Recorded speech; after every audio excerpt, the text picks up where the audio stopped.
today. We are going live right now. I will just shut up and get on with it.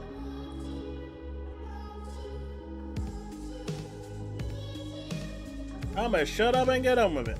Wait, where's the button? We need the big red button. We need the big red button. God damn it. Don't do this to me now. Don't do this to me, Wallace.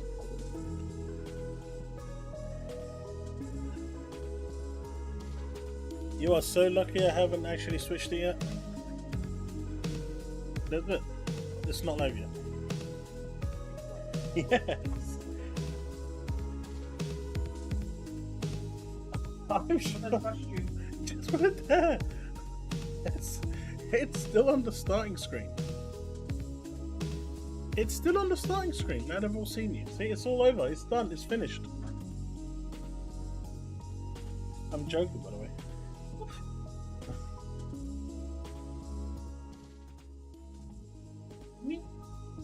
I like being a meanie. Yo! How's it going, folks? It wouldn't be a proper way to start the stream if I wasn't taking the piss out of the missus, right? You guys would be disappointed. Oh no. What's going on? Hey, Devastator. Byron. Devin. Gaming. How's it going, folks? Suzzano. No, that wasn't Minnie. That was the Mrs. Devastator. That was the wife. That was the wife. What a good day it is today. It is a good day. Before we get into this topic, though, I wanted to talk a little bit about this one. There's a real significance to this game. But before all of that, how is everyone? It's been a long time since I've seen you all. Let's get those likes in. How's everyone doing today? What are we up to?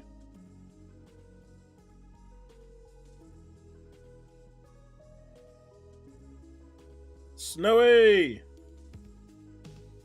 I know you could hear me. That was literally the whole point.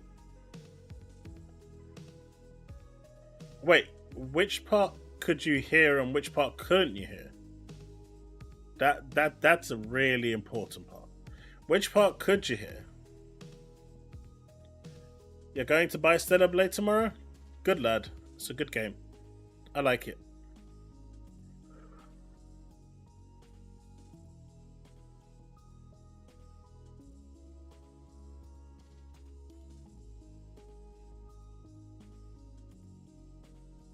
Have you heard of a company called BlackRock Investors?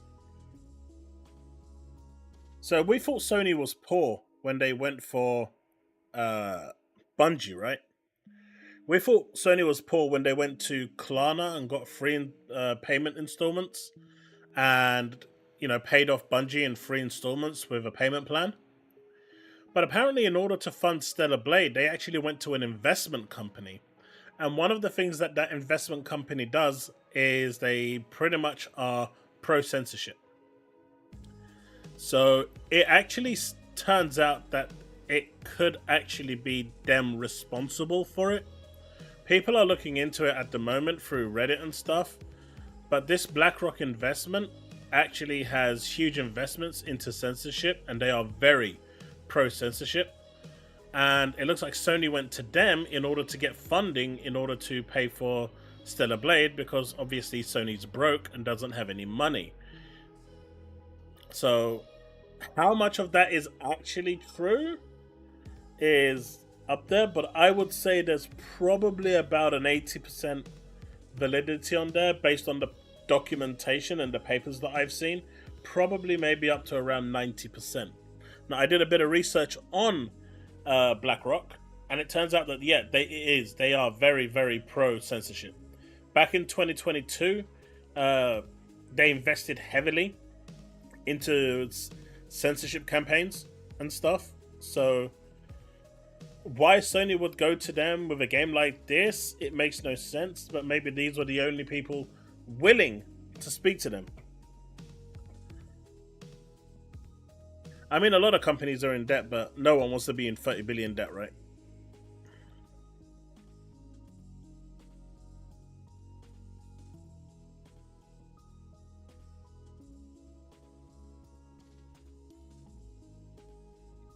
Honestly, Jacob, I kind of hope so, but who knows?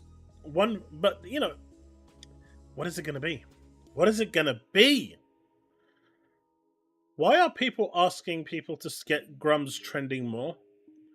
I don't understand this. This makes me a little upset. Why are people doing this?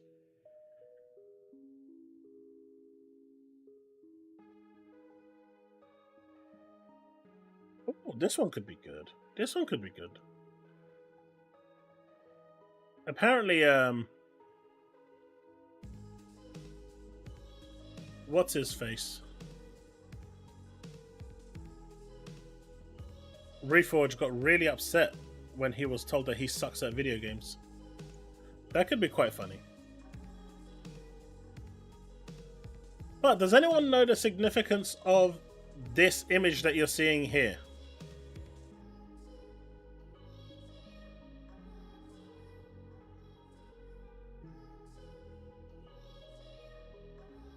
Could Shift Up break away from Sony due to the amount of hate they're getting? They're not part of Sony. They just signed a contract with they signed a second party contract, but they're not first party. They can make other games as well. All second party means is that they can make exclusive games for Sony.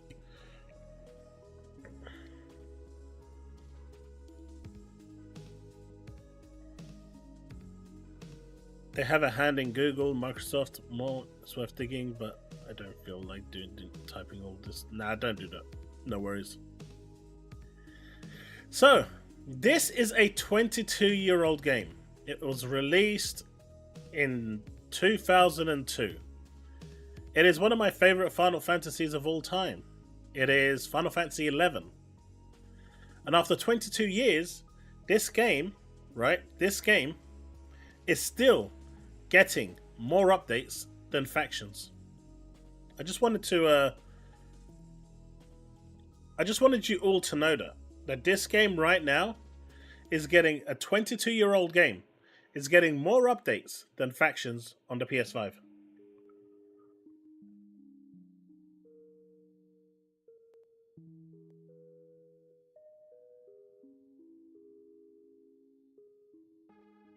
That's pretty deep, right? Creation second party means that every game they make. I mean, they don't have to. I mean, second party technically doesn't exist. You're either first or third. In the games industry, second party doesn't actually exist.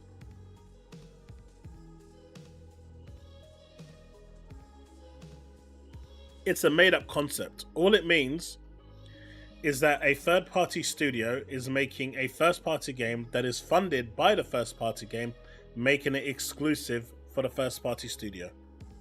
That is essentially what it means.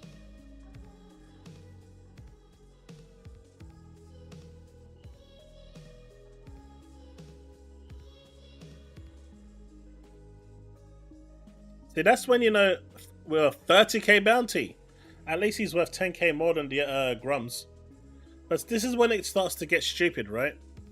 This is when it really starts to... Because someone is going to try to act on that. But Factions will not be trying to act on releasing another update. Vanadil is safe. I just wanted to make that clear. Vanadil is safe. But that is really sad.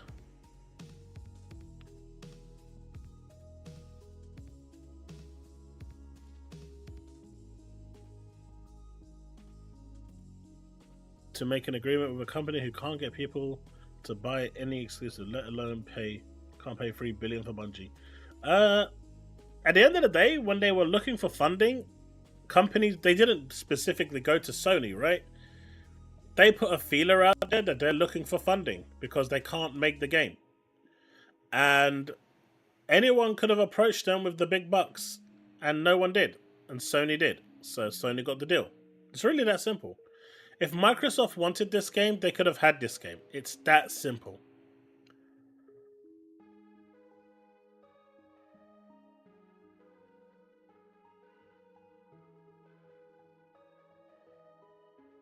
You know, it is what it is. You know, but if Sony really, if Microsoft really wanted this game, they could have had it. Just like they could have had Final Fantasy 16, and they could have had a bunch of other stuff. It was all there for the taking. They chose not to take it. And that's the point. That is the key point here. No matter how much you want to hate on Sony for this, and believe me, there's good reason for a lot of it, Microsoft didn't react. They had the opportunity. Like, with Final Fantasy 16, they got offered it first. Square went to them and said, hey, we're giving you first dibs. Here it is. This is how much money we want. Do you want it? We're going to get to that. We're going to get to that because I got a clip and I want to check it out because I haven't seen it. But before we get to the main topics, now that we've covered, you know, the fact that a 22-year-old game has more updates than Factions, because I think that's really important context. Factions is a new game that was supposed to come out and should have been out, but this is a 22-year-old game that is still getting updates. I think that's pretty good that it's going that long. But this one here is actually a conversation that I've seen around for the past few days. And I wanted to talk about it a little bit. What's your thoughts on this? What is your thoughts on that?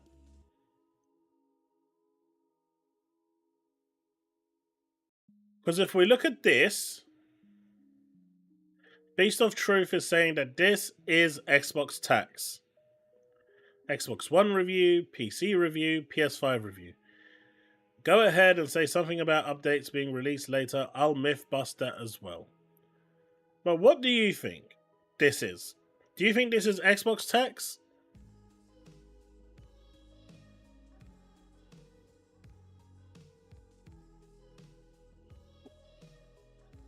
The Halo Battle Royale was never announced, Lost. It was never announced.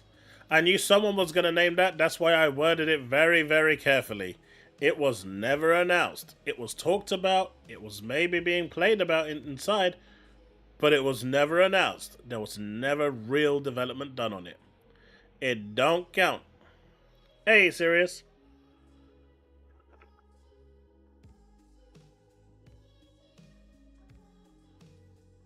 Xbox tax.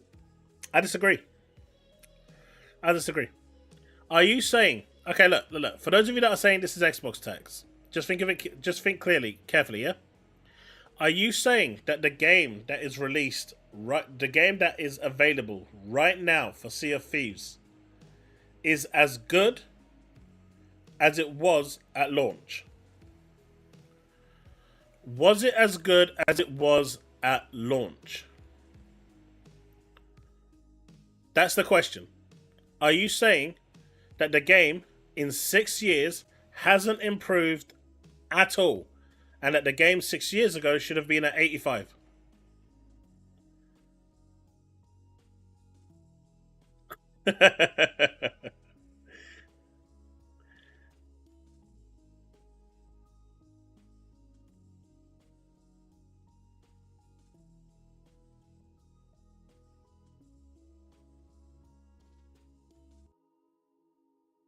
To be fair with that one, last only 3 people reviewed it, I think. But no, this actually opens up a conversation for a whole bigger story, right? A whole bigger discussion that I think the gaming industry should be doing. I think people should be demanding. And publications like IGN, Eurogamer, and whatever, right, should be doing. It shouldn't just be down to YouTubers to go, is this game worth playing in 2024? A lot of changes happen over time. Now, I do believe, you know, we've got a lot of comments. We've got a fair few comments here. And my question was, should live service games be re-reviewed after a certain amount of time, considering they change drastically over time? And the best response that I've had so far is, outside of yes, they should be re-reviewed, but the original score should stay, and there should be another score next to it to show what it is today. And I think that's fair, because it gives you an indication of where it started and how it's improved. So right now, the Xbox One, the PC, and the Series X version would be 85 because they're identical games. Well, maybe not on the Xbox One. That would probably be a little lower. The PC would probably be a little higher because of the graphics and whatnot. But these two would be identical, right? Because they're well, yeah, these two would be identical.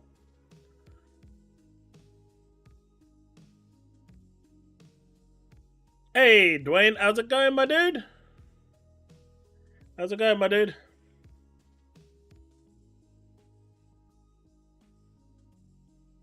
I don't think we need to do it yearly, but I think we need to do it at least every expansion. When Final Fantasy XIV releases an expansion, you get like a massive like review process that goes. It's not like an overly extensive review, but you do get like a whole kind of review score for it. It's kind of glossed over a little.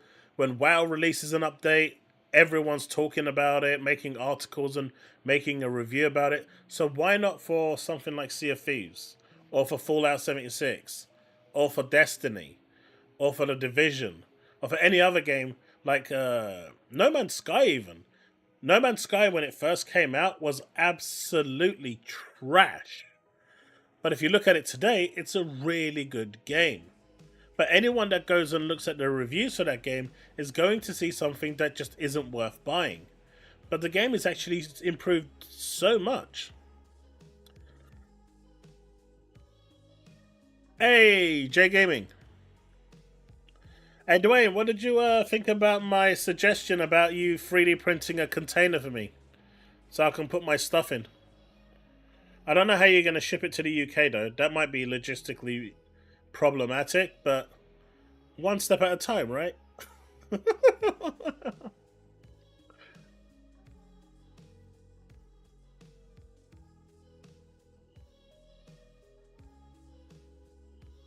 I don't know. I agree that the Xbox tax is there, Jacob. 100%. I'm with you on that one. But I just don't feel it's here. I don't think this is Xbox tax. I just feel like the PlayStation version that's being reviewed right now is being reviewed with all the updates, quality of life fixes, and everything. It's a much better game today than it was 6 years ago.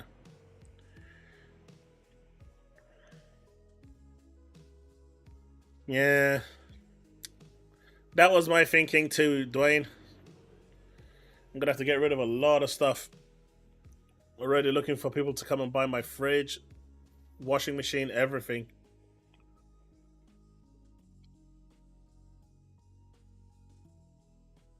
I disagree, Last.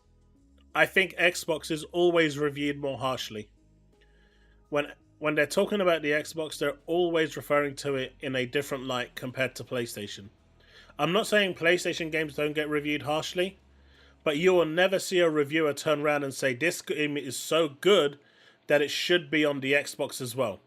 But you go and read games on Xbox for being reviewed like Hellblade 2 or the last publication that wrote a preview about Hellblade 2 saying that this game is so good that, you know, it should be on PlayStation. You will never ever see that for a PlayStation game. You will never see them talking about Uncharted or Spider-Man or any other game being too good to be on one platform only and that other people need to experience it. When Xbox had exclusives, it was criminal. It was not right. It shouldn't happen. What's that guy's name from IGN? Ryan something. Ryan, was it Ryan? I can't remember his name now. He's so insignificant. But someone's going to remind me of his name. No, they didn't. They didn't say this needs to be of Xbox. They said this game needs to be on other platforms.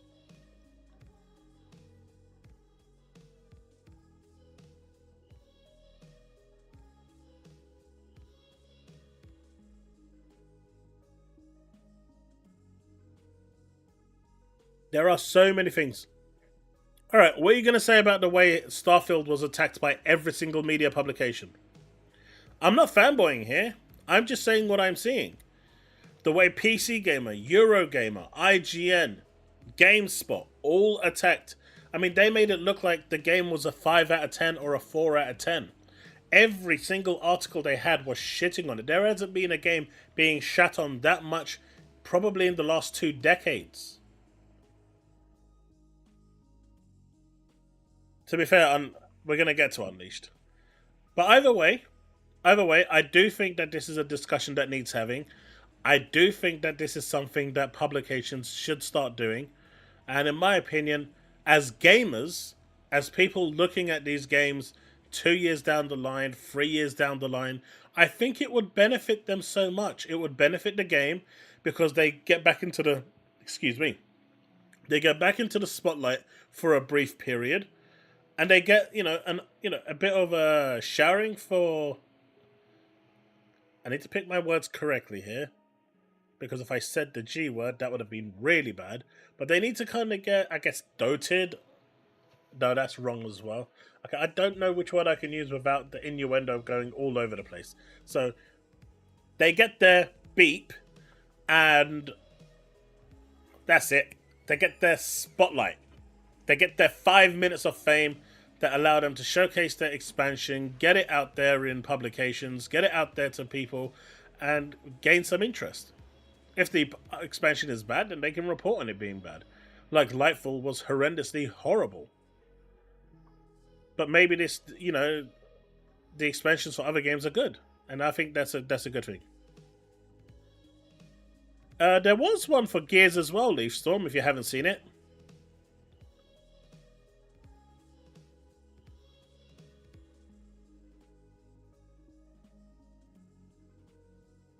They were the minority attacking from the Xbox camp. And none of them really gave it below 8 or 8.5.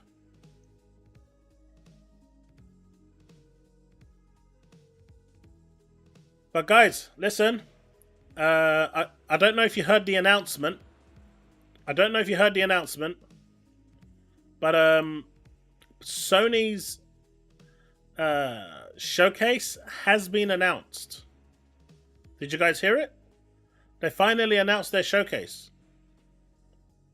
And I can't believe it, but Unleashed actually got the world exclusive on announcing it.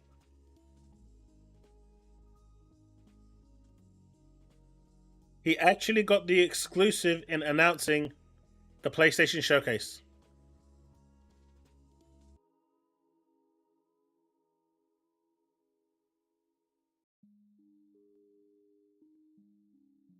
I'm not sure if my dude thought this was a win.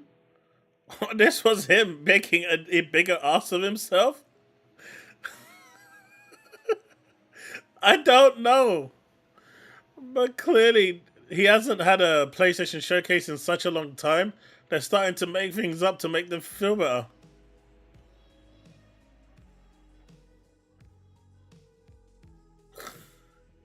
Even Lost is like, nah, man, this can't. You can't be doing this. No way.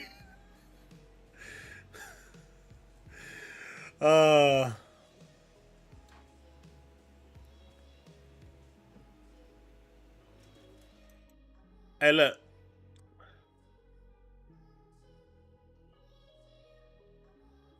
What are you confused at, Lost? No, of course not. PlayStation never have a showcase.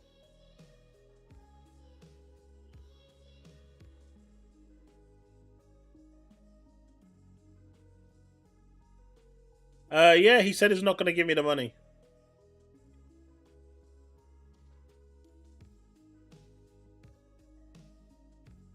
He owes me $10 and he said he's not going to give it to me because apparently I'm a die-hard Xbox fanboy.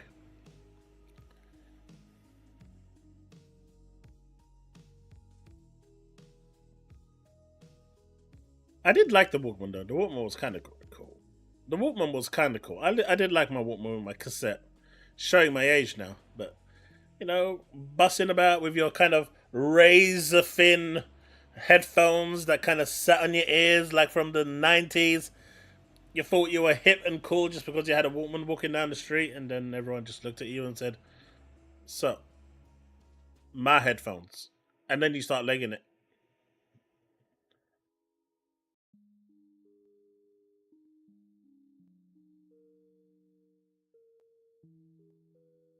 Lost, you ain't wrong. You are not wrong. That's the part that irritates me more than anything. They have like They just need to release games. Just release them. You know, just shovel them out the door at this point. I don't care anymore. You've got 55 to 200 studios. Push them out. Winona Ryder is pushing out more babies than the Xbox is pushing out more games.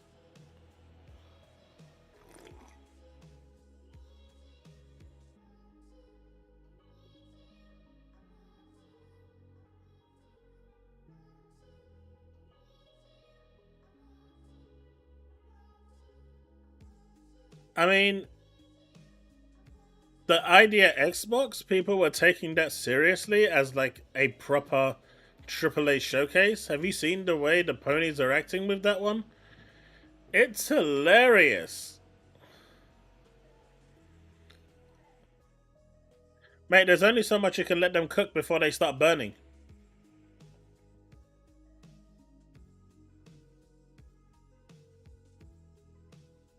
There's only so much you can cook before you start burning. But this is cool. I'm surprised it's on a Sunday. I am really surprised it's on a Sunday. But, you know, as someone was telling me in my Discord, at least it gives more people the opportunity to watch it. Which is cool.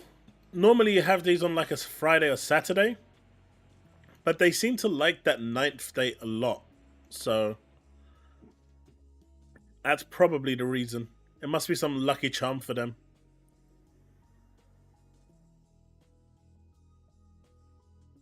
And pretend it's a museum piece. Oh, Dwayne. Why'd you gotta burn people like that? That's not how you do it, man. Was it last Sunday as well? I don't know. I don't think they've had it on Sunday before. Oh, I could be wrong.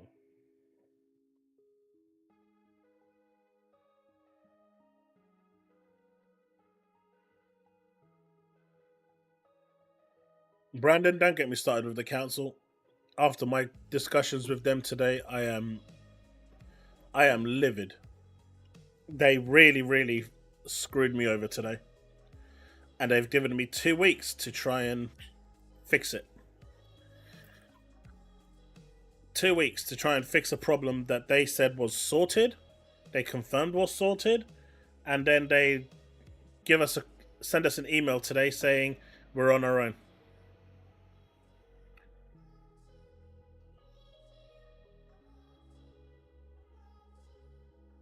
Oh, the Xbox Showcase is legit. This is legit. This one is legit.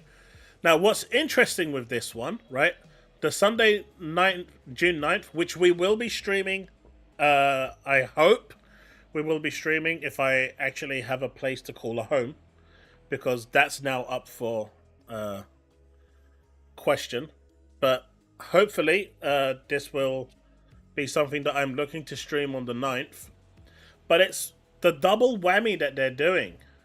What do you think that is on the right? I don't think that's Black Ops. I mean, it would make sense for it to be Call of Duty related. Though I'm kind of secretly hoping it's like Division. I don't know why. I'm a really big Division fan. If you don't know, I am. But it's more than likely COD, but you've got like, I think that's the White House in the background, and the last game I've really seen that in properly is Division 2. It's not Concord. Oh, is that a COD emblem? I don't play COD, so Sin, if that's a COD emblem, then that's fair enough. Then that's the new Call of Duty. Okay, that's fair enough. I don't play COD.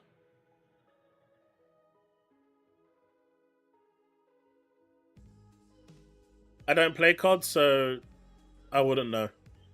But if that's the Call of Duty emblem, Sin, then that's fair.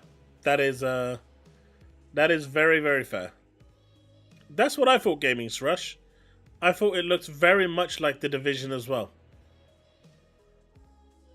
That's why I went that way. It like when I saw this, the first thing that came to my mind was The Division.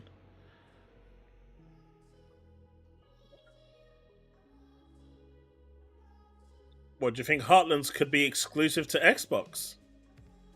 Man, that would piss a lot of people off.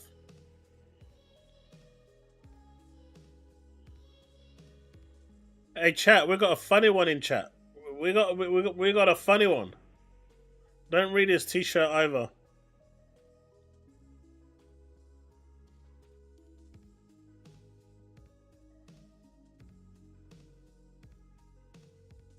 I mean, it could be. It could be.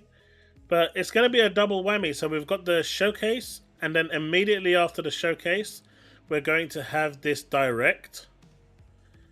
That's going to be showcasing, immediately following the Xbox Game Showcase, we're going to have whatever this is. So we're going to be checking both of them out if I can be here on the 9th. Which I hope I will be.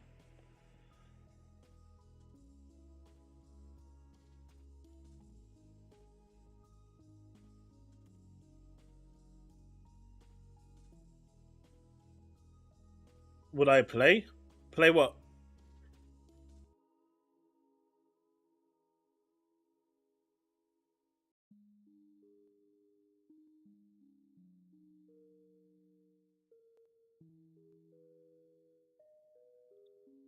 I don't know, Anime. Since none of them are coming to Xbox, it'll probably be like 30 seconds, right?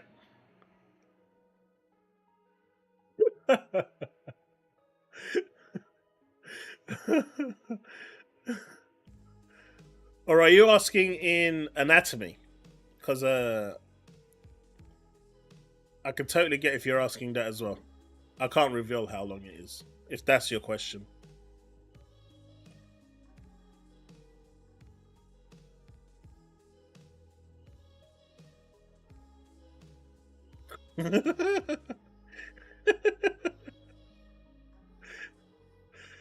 But, that's another showcase announced for Xbox. Now they just need... Well, at least one game is going to be out before that date. Maybe we might get 2 games before the showcase. That would be kind of cool. We're still waiting for the update for Starfield later on thing. But, we finally have some Starfield news.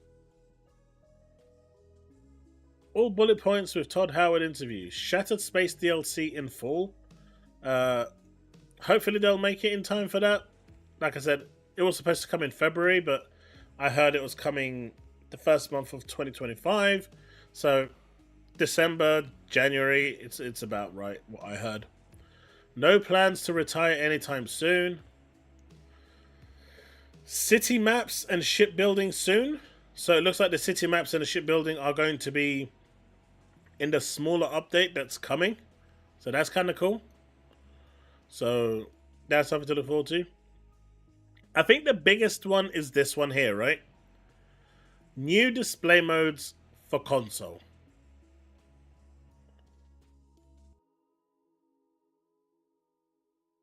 Yeah, that's the one I was thinking of, the Diablo 4 expansion. Now, whether this is going to be a 40 FPS mode, an unlocked mode, or a performance 60 FPS mode, who knows? But apparently they're going to do new display modes for consoles, so that will be interesting.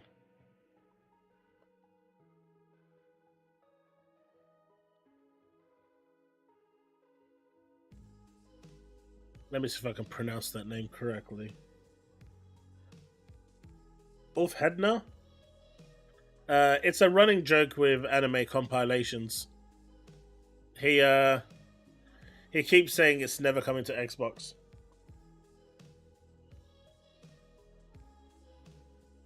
Because of how many niche games get skipped on Xbox. Bethesda not ruling out partnering with external developers on future games.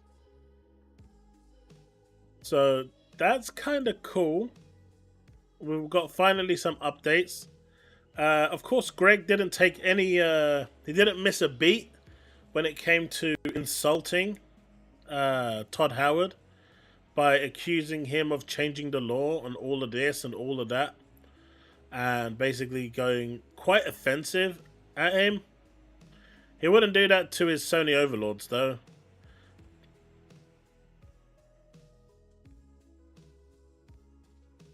Yeah, that's what I was saying, JB. 40 FPS, and then you can take it straight to 120.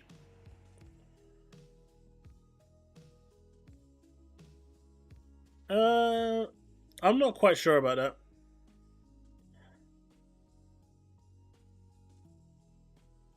I'm not quite sure about the ultra wide display. I mean, it may happen, but I'm really hoping that it's not that, and I'm hoping it's the FPS modes. Although the double frame generation on console does feel quite good. I know people just look at the 30 FPS and say, oh my god, it's 30 FPS. But the double frame generation on the Series X by ID Software actually feels good. I actually think it makes the game run smoother. It doesn't stutter or anything for me. So that's an achievement in itself. Hey, Quackers.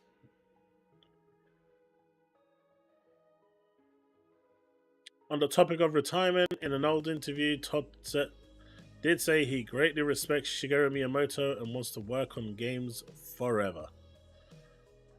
I mean, Miyamoto's a legend, right?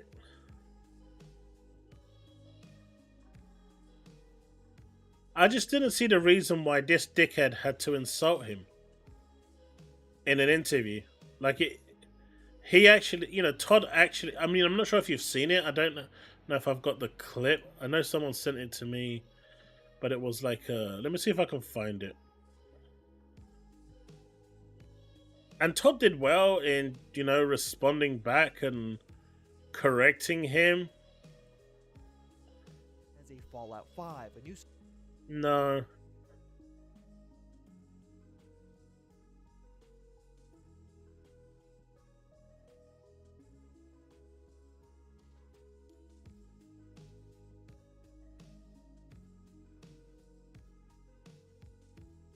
I'm just trying to see if I can do this.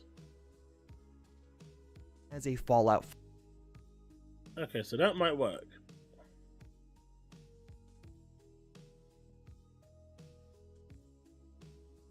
So here we go.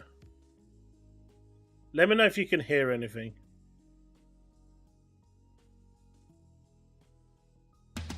Fallout. Dwayne with the 5 gifted subs. And my ears are bugged. My ears are gone. I hope it wasn't loud.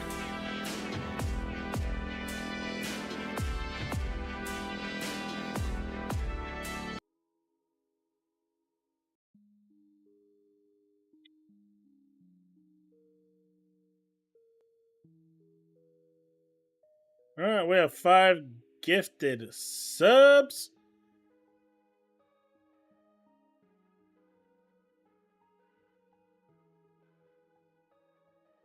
So, we got JB1521, Jakob Novik, Brandon Lawrence, Sin, and Ulf Hedna. All being gifted a sub by Dwayne. You guys get videos through the membership with free ads. Thank you very much, Dwayne. I don't know. How did the audio actually come out for you guys? Did it come out loud? Was it not loud? Did you hear anything? It gave me a blistering headache. It really hurt.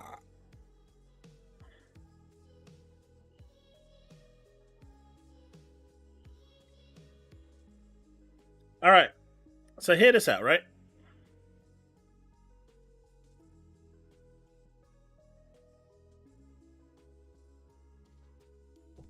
I wouldn't say it. The main thing I would point out to Jonah and them is would help if you guys could hear it.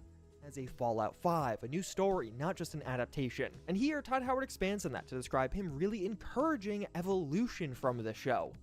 I wouldn't say it. The main thing I would point out to Jonah and them is we change things every game also, right? You don't respect your own lore. I knew it. I knew you don't respect your own lore. Well, we try to as much as possible. But like the power armor changes from game to game. How it worked from 3 to 4 even, it's very different. And so it was, hey, look, there may be some things that you need to evolve, because that's what we do in the games, and let's just make that a conversation. Let's have it be intentional. One of the ones we talked about is the Pip-Boy changes, and it changes every game. But the one in the show, it's kind of like this gunmetal color. And Jonah was sort of consistent. Hey, look, I have a lot of colors in camera, very particular with how these scenes are going to look. The vault suit is very, like, that should be where the color is coming from. Although with that in That's like instantly starts attacking him. How he's not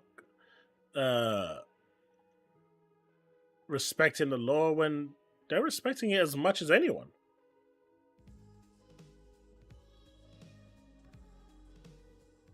I don't know. You don't see him ever doing that to any other, to any Sony bros. Did you see the Square Enix thing of them? We're gonna get to that in a bit, Leaf. We're getting that to the bit. That guy interviewing him needs. All right.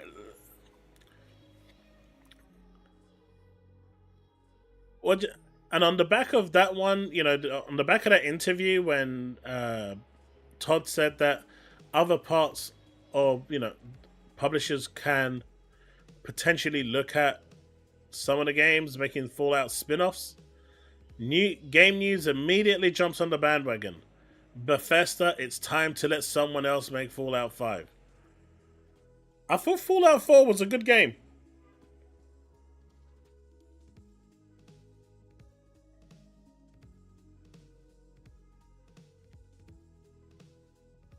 I thought Fallout 4 was a good game.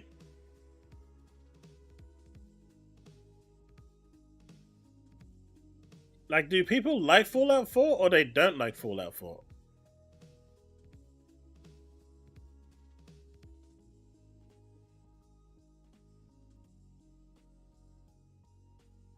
That's the question.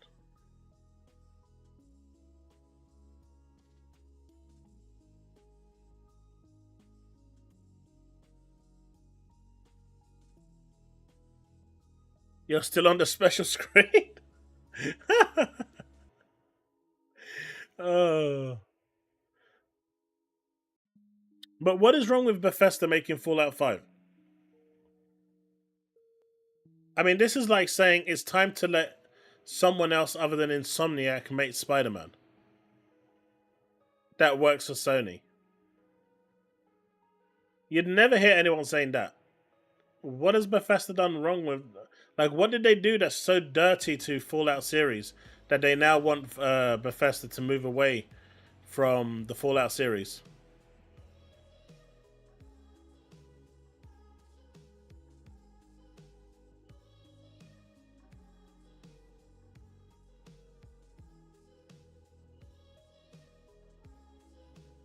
It's a bit weird. But, you know, this is the bridge that they decide that they want to go and, you know, lay their laurels on.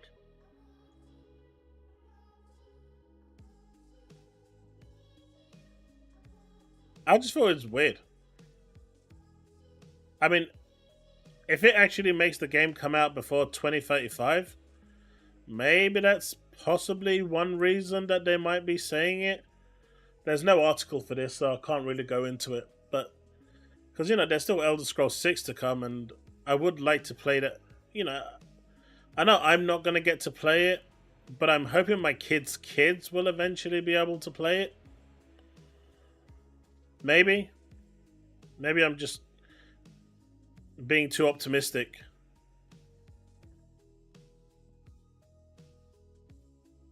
Now, Woodpit, now you're being way too optimistic.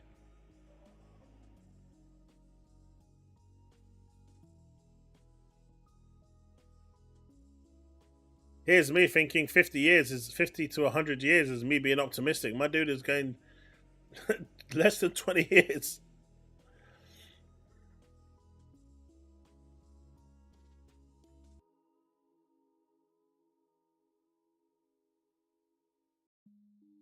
No, we're good. We're good. We like our fire regulations.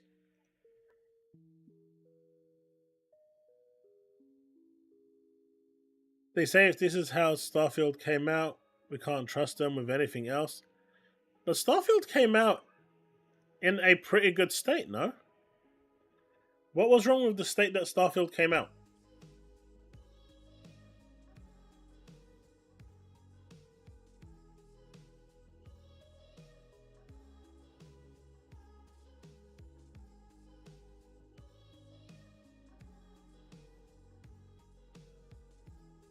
Our descendants will enjoy it in the next century. But, you know, I've been playing, I've playing it since day one, on and off. Not put as much time as I'd like to put into gaming, that's for sure, this year, with all the bullshit that's going on. But since September, when I've been playing it, I've really not had any problems. I'm not saying it's a perfect game. Oh, I got your sarcasm, Dwayne. I got it, lapped it up, and then hung it on a wall.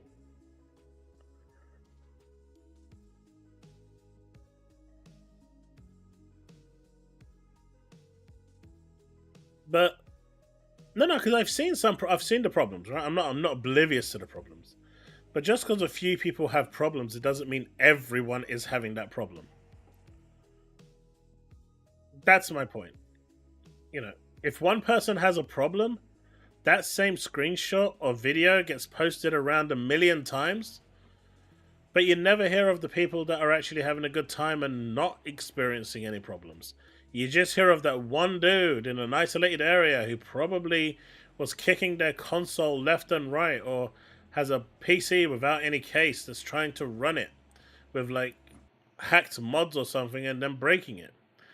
You know, a little bit how some of the people were forcing bugs in Spider-Man 2, which was sad to see as well, by the way.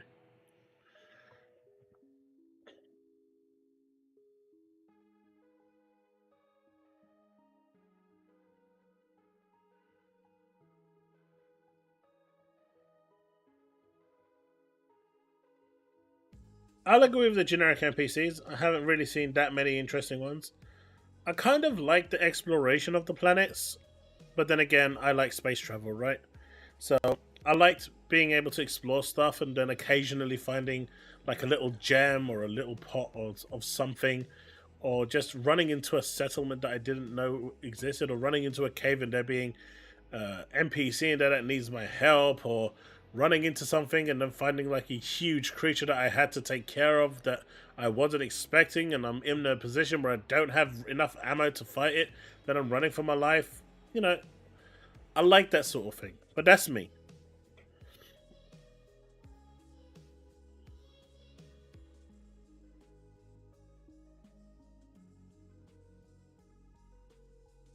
They did.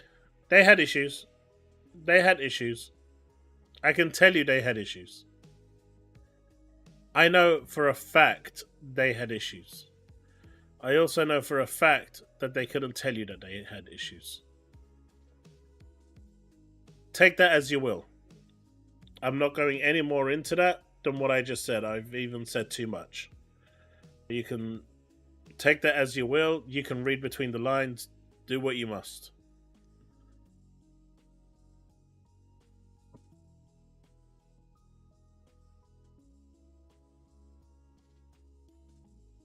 As long as they're updating the game going along, Starfield will actually improve.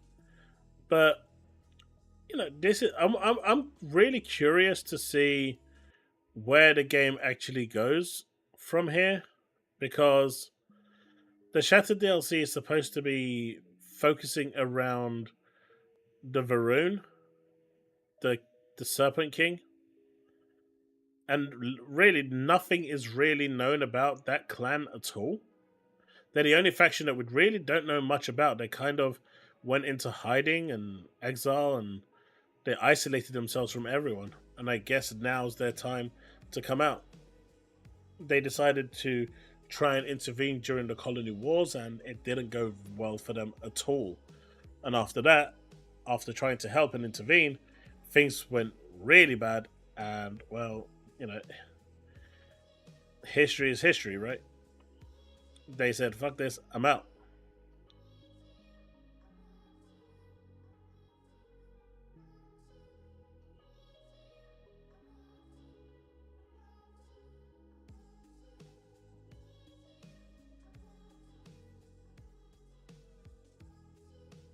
We can have a look at that trailer and see what people think, you know, towards the end of the stream.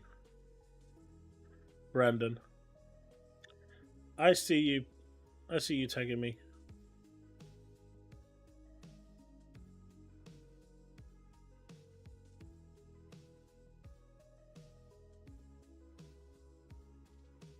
See, this is the thing, JB. I think they focus too much on that big number of galaxies when they could have maybe cut it in half and made another maybe 10 or 15 tailored planets. I think that would have probably worked better for Starfield. And what they could have done after that is added the possibility of making, additional planets along the way. What I do like is the fact that when the creation kit does land, you can create any planet you want. You can get one of the abandoned planets and mod it to your heart's content and pretty much make it anything you possibly could want. You can create your own factions in there if you wanted to.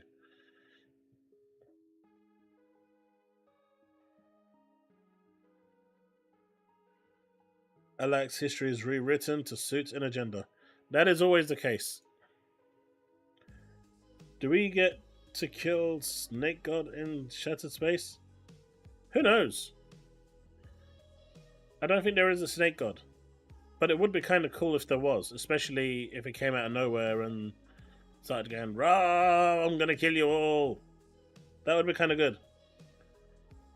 That would be good in Starfield, and I'd probably play it. I think you should play it anyway. It's a good game. I like it. Just saying, 3-4 years from now, Starfield will be super built out. I mean, once the mods hit, it's going to get crazy.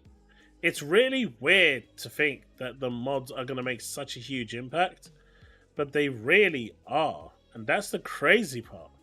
They really are going to make that big of an impact. It's just crazy.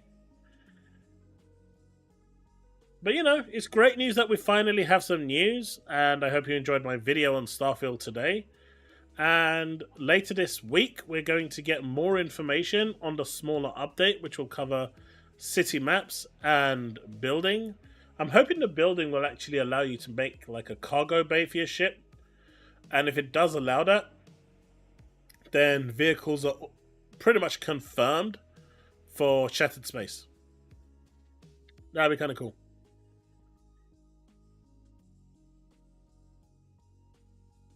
Then you must be enjoying Final Fantasy XIV.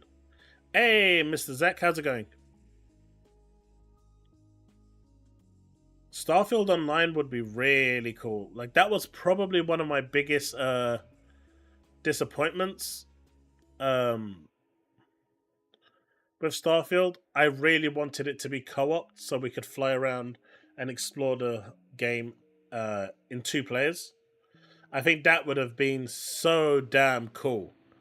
But they decided that they wasn't going to do that. Zach, I am doing great. I am doing good, thanks. Call of Duty returns to Xbox stage. Well, I think that pretty much tells you that Xbox now has the marketing rights. And I guess that is pretty much on point with what this was saying. That is Call of Duty, and Microsoft now has the marketing rights for Call of Duty, and Sony is not going to be happy with that.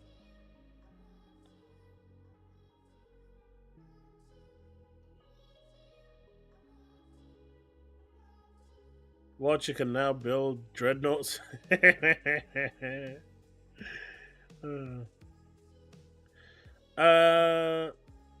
The Varun faction, apparently it's part of the Serpent God. At least that's what's rumored.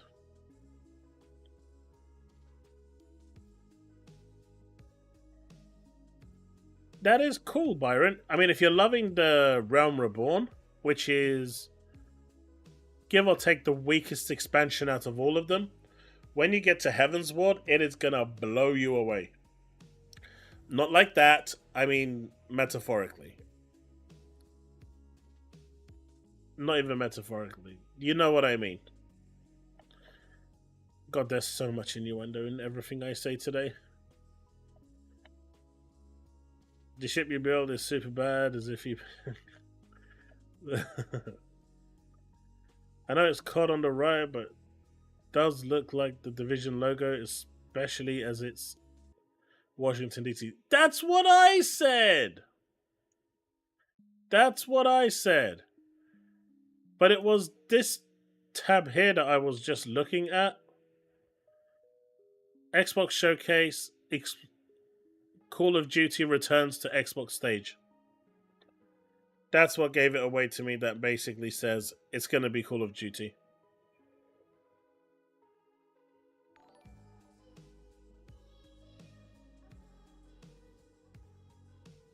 You know?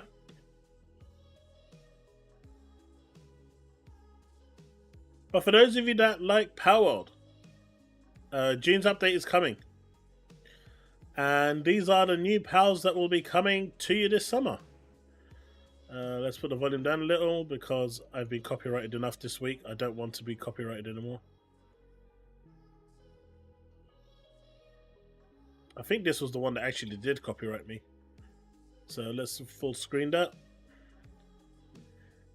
What do you think? New pals. Are you excited to have new pals in Palworld? You got Froggy. You got Turkey. Oh, whatever that is. You got Ninja Wolf. And then you got Dildo as well. Well, now you've got a dildo on fire.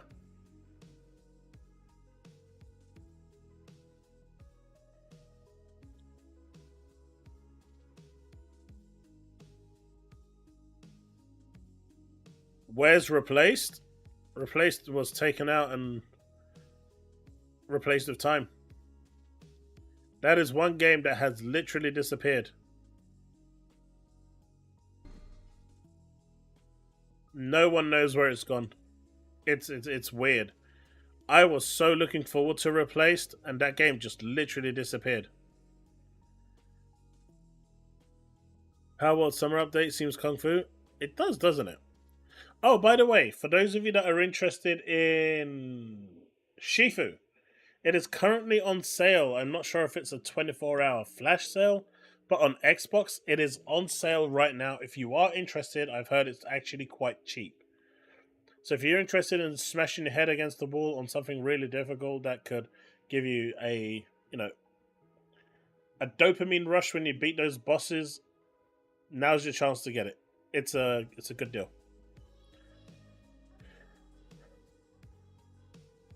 Archer to get ready to transform into Red Mage. Yeah, that whole system right now at the beginning where you have to level up 2 classes, 1 to 30, 1 to 15, to unlock the advanced job, that's only for A Realm Reborn. They got rid of that after A Realm Reborn. They saw that people didn't like it, and they switched. That system was actually from Final Fantasy XI.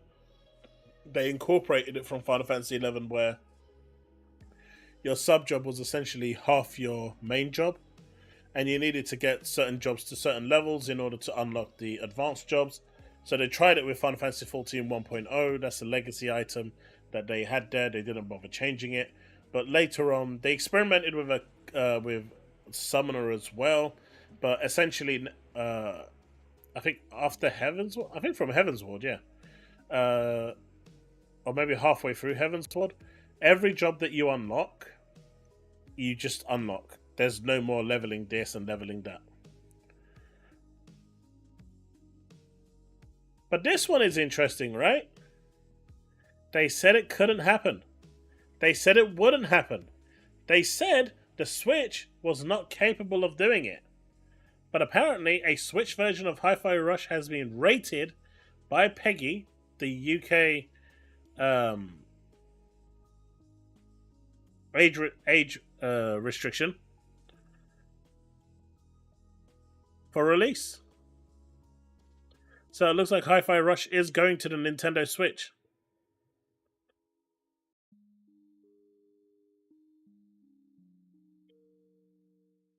You watched the story though, right, JB? You watched the story though, right? You did watch the story. That makes me sad to see that Replace is nowhere to be found. That, along with the last night, have me like a junkie itching for a fix. Yeah, I get that, dude. I've been waiting for the replaced. I've been looking around for stuff for a while. Can't find shit. I'm just waiting until they add more for Palworld before I get back into it. Needs to have an actual story plus towns. I get that.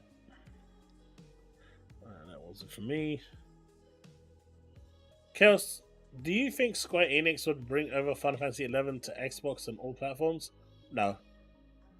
It used to be on the Xbox 360. And then they kind of got rid of it. And then the PS2 version died, I think, like 5 years later. To be fair, the PS2 version went on for years, in Japan only. They discontinued the European and the US one quite early. But for Japan, the PS2 version continued for a while, until they physically couldn't anymore, because the PS2 was just too old. But I don't see that ever coming back. There is a lot of people asking for it. There is a lot of people asking for it, but whether we're going to get it or not is another matter.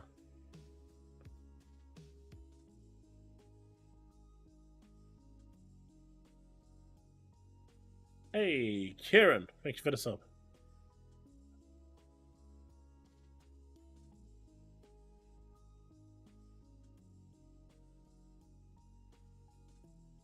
But yeah, Final Fantasy XI, like, that was the first MMO I played. And for me, that game will always have a special place for me. You know, MMOs back then just were different, man. They're not like the MMOs today, where everything is like almost given to you on a plate. Everything was just crazy back then. You needed a group for everything. Even just to walk out of town and get to a location. If you tried to do it on your own, the chances are you'd never make it. Good times. Binksy was excited about Flamethrower and Palworld Summer Update. Nice. But I do have an itch to go back to Final Fantasy XI. I do want to, because they added a final storyline. I don't know. I think they've finished it now, so I'm probably going to go back and try and do it, or try and get some help with people helping me go through the story. But that's the only thing left for me to do on that game, other than grind for better gear. Because unlike other MMOs, Final Fantasy XI actually had a proper ending. After Rhapsodies of Vana'diel, the game ended. So it's weird that they added another storyline, but who knows what the future holds. I mean, if the game turned around and actually became super popular, and then they started getting like millions and millions of people playing it, and they started making, you know, shit ton of money from it, they would remaster it, remake it, and port it to as many consoles as it could. But right now, the user base on it just isn't what it used to be. 11 was a real MMO, yeah. Man, I remember camping a notorious monster. By the way, is there anyone in the chat right now that has actually played Final Fantasy XI before I bore you guys to death? One game I want Sega to bring back is Phantasy Star Universe. That was on PlayStation Xbox. That was good, but it never really excelled. NM farming sucked. Do you remember the Yin Yang notorious monster in Ruled Gardens? Not Ruled Gardens, Rome-Eve. In Rome-Eve, there was a weapon called... I don't even know what it was called now, but it had the Yin Yang robe on it. And it took me 11 hours camping for a time of death. 11 hours. That's the MMOs that we had back in those days.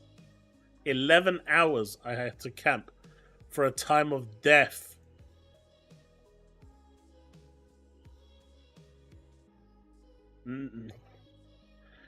They were different back then, boys. Today, people are like, what? You expect me to stand here for 5 minutes? Get the fuck out of here. I got better things to do with my time. But yeah, Hi-Fi Rush is coming to the Switch. So for all those people that said it couldn't handle it, it couldn't be done, it looks like Bethesda has got it working.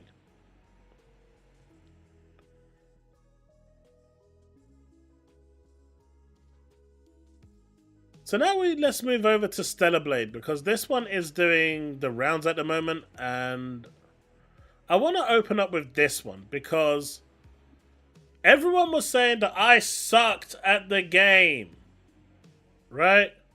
And that I couldn't hit, the wide end of a barn door.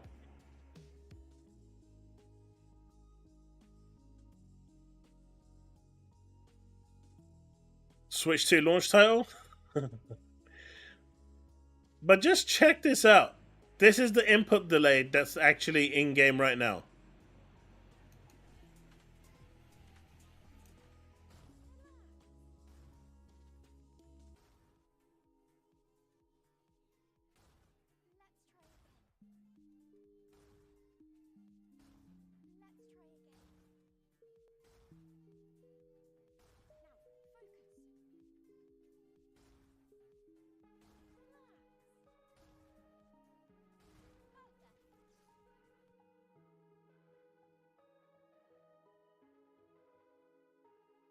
And Glad says, this same thing happened to me. Shit is definitely scuffed. The input lag is really bad. It's gotten better post demo, but I'm telling you, the input lag makes playing that game it adds a level of difficulty to it that shouldn't really be there.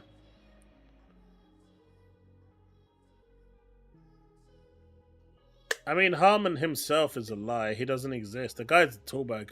He's an idiot. Paper Mario Thousand Year Door was 60 FPS on GameCube. Sometimes I think the GameCube was a more powerful console than the Switch. I really liked my GameCube. I love that opening animation with the cubes dropping to make the G.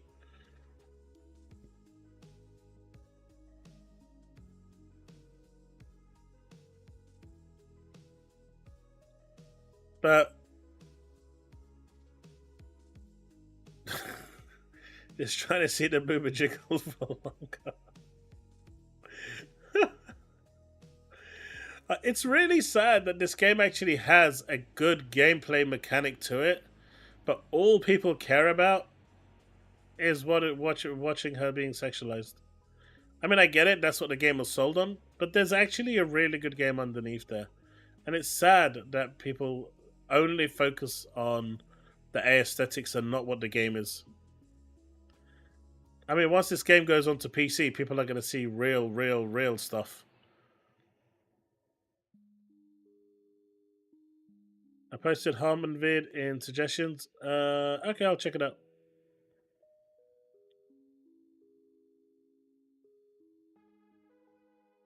It's not that bad. I mean, it did take me a few tries here as well to hit it. This person was just a little bit more bad than usual.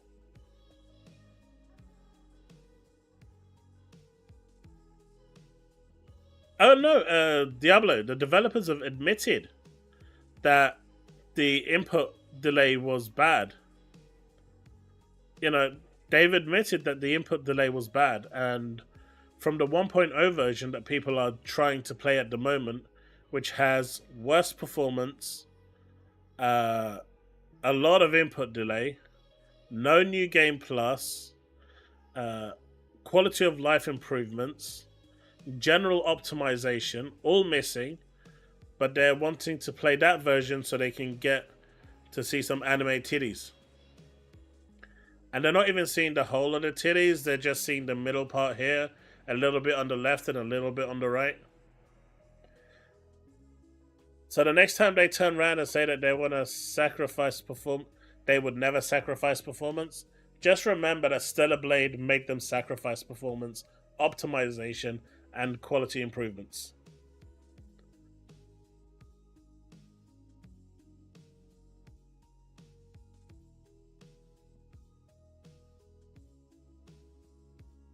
The demo was fine, but the input delay was horrendous, Josh.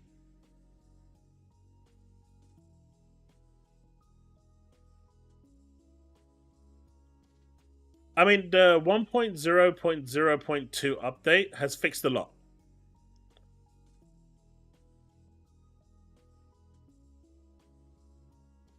I mean, that's the other thing, Lost.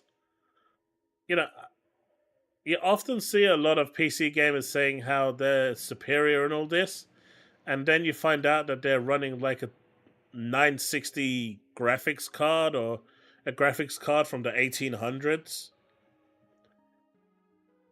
You really don't see people running anything decent these days because of just how expensive graphics cards are.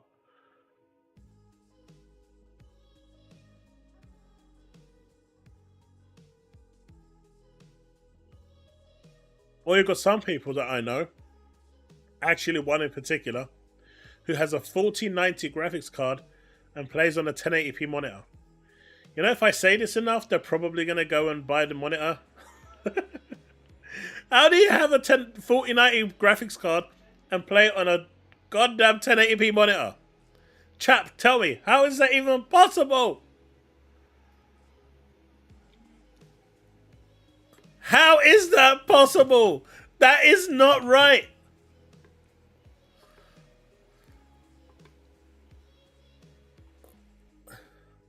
$1080p is not superior. I mean, I think the sweet spot is 1440p.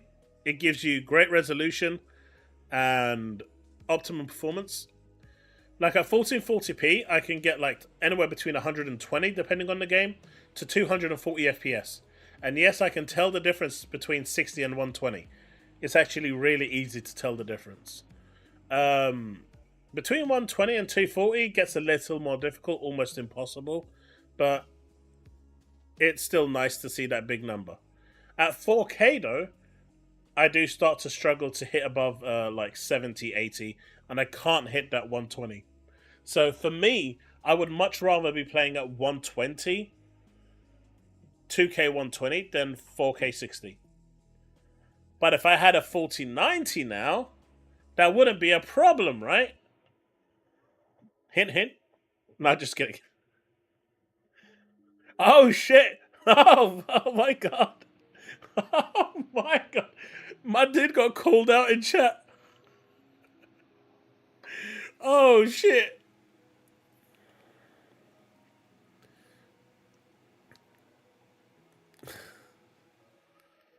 That's cold, Dwayne. That is so cold.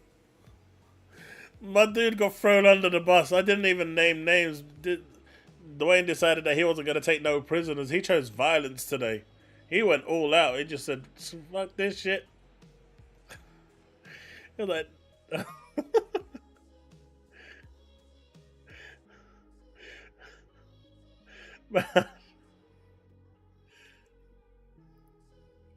I mean, for consoles, they should always be aiming for 1440p. I don't think they need to aim for 4K.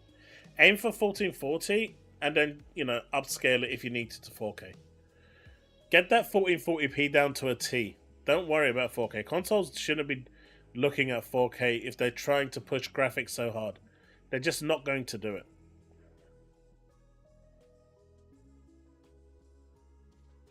Wait, 40% includes slightly slower.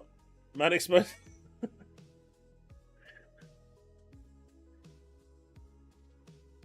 What's this? About 40% of Steam players are on PCs greater than equal to or slightly slower than consoles. 40% of 130 million is roughly 50 equals 52 million. So about the same as the number of PSI sold. Or is it sold? It could be shipped. Actually, before I continue on with this Stellar Blade saga story, that is something that I wanted. I've actually been talking about with a couple of people offline, and I want to know what your thoughts are on this. When we look at a pro console coming, this applies to Xbox and PlayStation, right? Because you had the Xbox One X, you had the PS4 Pro. When those consoles sell, should they be counted in the same way that we count the PS5, the PS4, and the Xbox One? Now, hear me out. Because the way I see it, before you answer, the significance of the initial purchases of the PS4 and the Xbox One make the PS4 Pro and the Xbox One X insignificant. Now, you're going to say why. Why is it insignificant? If they sold, say, 50 million PS5s and PS4s and 50 million Xbox Ones, and then they sold 15 million each, they both are sitting on 65 million, right? That's a lot of consoles sold. 15 million Pro consoles and One X consoles. But the bigger picture that no one is seeing is how many of those consoles being sold are bringing in new people. The majority of that 15 million being sold is just the average Joe who has a PS4 upgrading to the PS5. To the PS4 Pro. They're not actually gaining any MAUs. They're not actually gaining any new players. It's not moving the needle in terms of how many people are going to go to the shop or into the digital store and buy a game. So why is the number of consoles for the Pro selling important? It's an irrelevant number.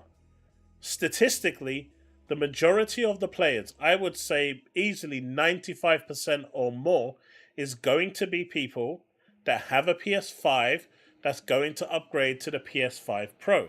They're not gaining any new players. They're not gaining any new customers. They're not gaining any extra revenue because the console is likely selling for break even or a loss.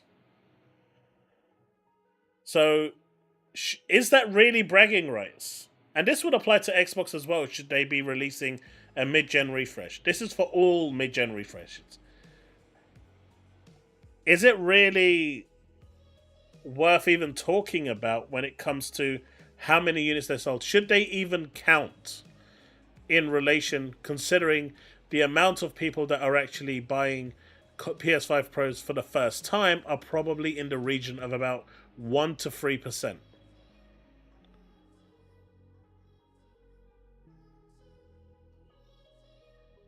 Really only appeal to the existing fan base who wants more out of the console.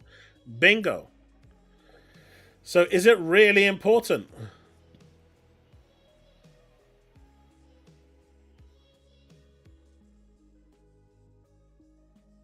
No, but most of us know that Sony PlayStation fanboys will go out their way to cheer and celebrate the PS5 Pro. I mean, they will. They will. They're 100% going to do that, Byron. But is it even worth, like, to me, if you're not increasing your player base, selling so many consoles is pointless. Because at this point, if the scalpers purchased 20 million units, right? Then that means from the 50 million that they've sold, 20 million is sitting in a basement somewhere. That means they've only got 30 million customers. Now, obviously, I've made up that 20 million as a hypothetical number, but that means that they've already almost halved their consumer base because of the scalpers holding on to those consoles. That means that even though statistically it's showing that they've got this many people, that actually looks bad when it comes to their shareholder meeting. Because now they're seeing that there's so many people that bought a PS5, or so many PS5 sales, but the number of consumers they have aren't moving. They're not making more sales. They're not moving that needle. I don't know. To me, it's weird. And I just wanted to see your opinions. Let me boot up my 2060 PC. That's the master race. Hey, the 2060 isn't bad. Exactly. Devastator, exactly.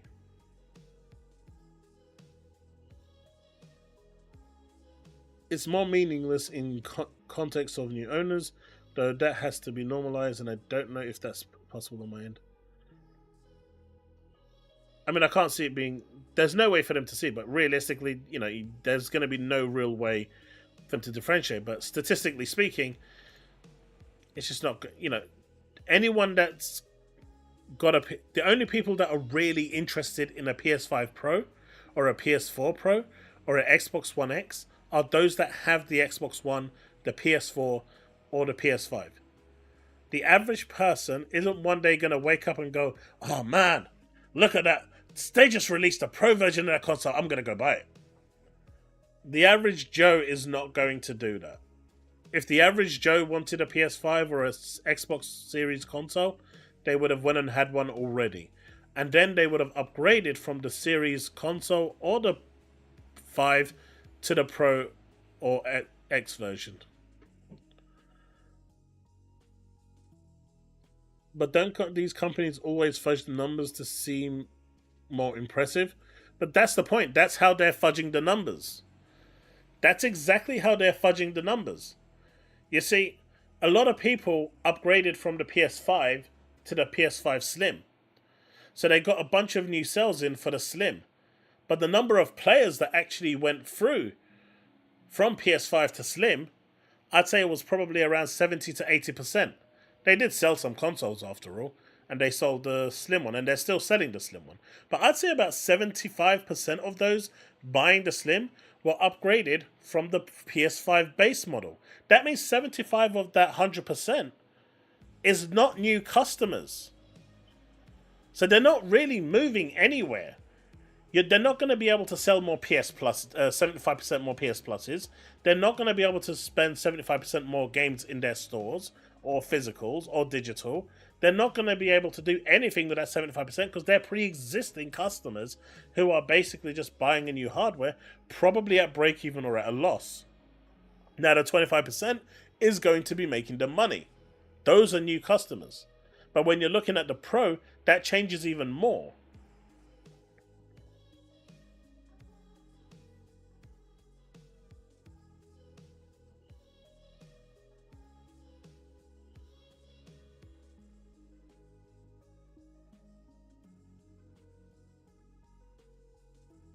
You see?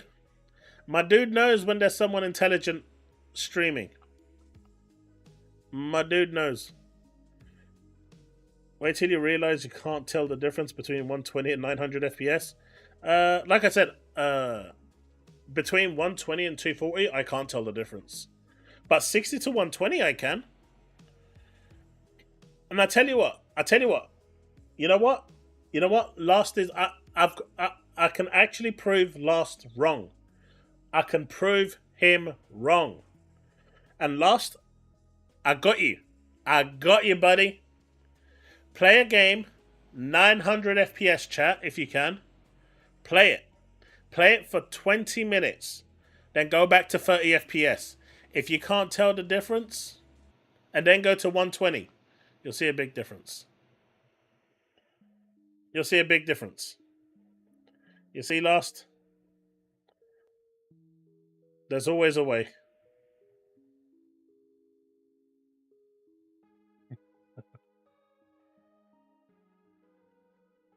Only Xbox games can't run 60 FPS? They can. They absolutely can run 60 FPS.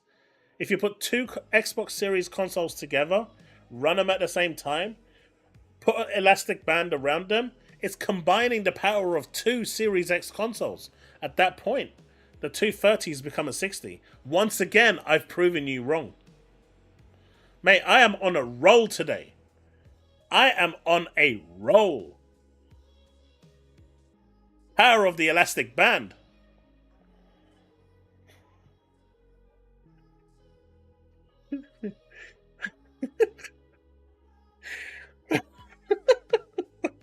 Straight face. I couldn't do it. I couldn't do it. I tried.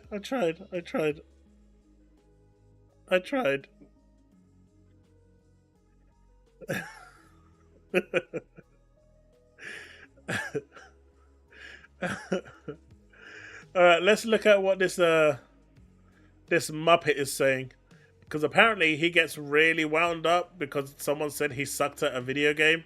And I want to see just how riled up this guy actually gets.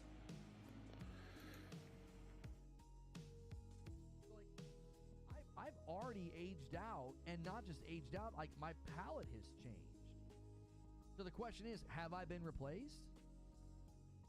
Right? Thank you so much, DK Bayer, for gifting another member. There's no age, you just suck. Yeah, I mean, there's somebody right there that thinks that like skill in a video game matters. Like that's just such an adolescent view of reality. That's juvenile. I play just fine. A 1.0 KD is better than the majority of the player base. Oh, wow. A 1.0 KD is better than the majority. Good lord, the majority don't jump in there for good reason. Too low? No! But a 1.0 is that better? Is enough to be considered quote unquote good. And is that better? Is that better? Sound is low still?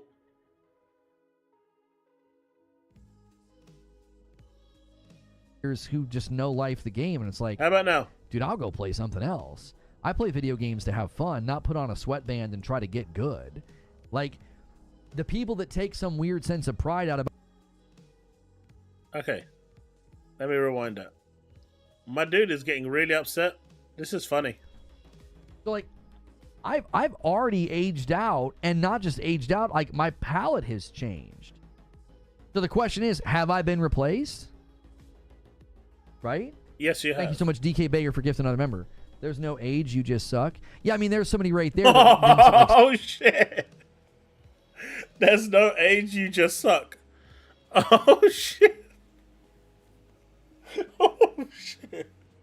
Oh, the burn. Oh, shit. The burn. That's no age, you just suck.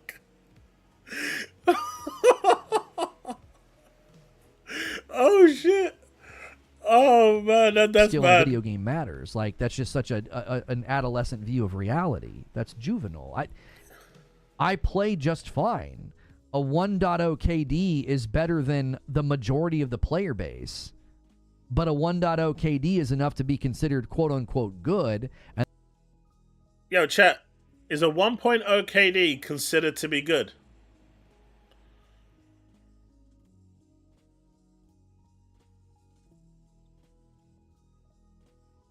I can definitely attest that he does suck. I'm not saying at what, though. But he does suck.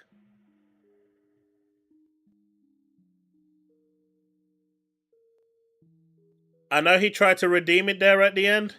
No one believes him. Literally no one believes him. And then you end up playing players who just know life the game, and it's like, dude, I'll go play something else. I play video games to have fun, not put on a sweatband and try to get good. So he's admitting that he's not going to get good because he sucks.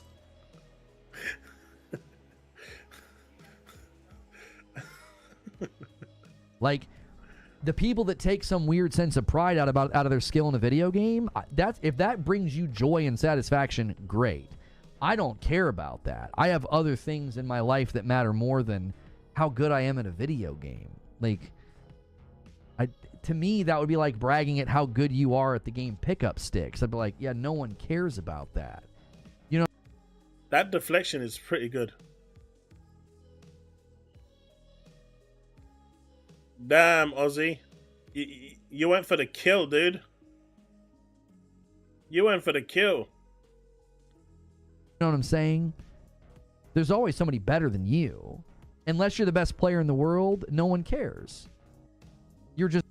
Look, I care because I'm amazing at video games. There is no one, and I repeat, no one, that is as good as me. I am probably the only person that any of you will meet that has died during tutorials. And I wear that with a pride, that emblem with a pride. Anyway, I'm moving on. You're with good? This. I don't know where you're better than other people? Who cares? Like, why does that even matter? Like, games are supposed to be, in my mind, they're supposed to be fun. And if you're not having fun, then you stop playing. It would be like me playing Madden and getting smoked by some pro Madden player. Well, get good, bro. Why? I don't like it. I don't care. Why would you be playing Madden if you don't like it and then you're going to get trashed? Like, you just wouldn't play Madden. You know what I mean? I step on a skateboard and I fall off and I hurt my back. I'm like... And then the whole world be like, celebrate good times, come on. Ow, that hurt. Well, get good, bro. No, I'm good. I don't like skateboarding. Why would I commit time to getting better at it? So why would you go on the skateboard in the first place? These analogies don't work. I get on a skateboard, I trip, I hurt my back. Someone says get good. Why would I want to get good? I don't like skateboarding. Well, why did you get on it in the first place?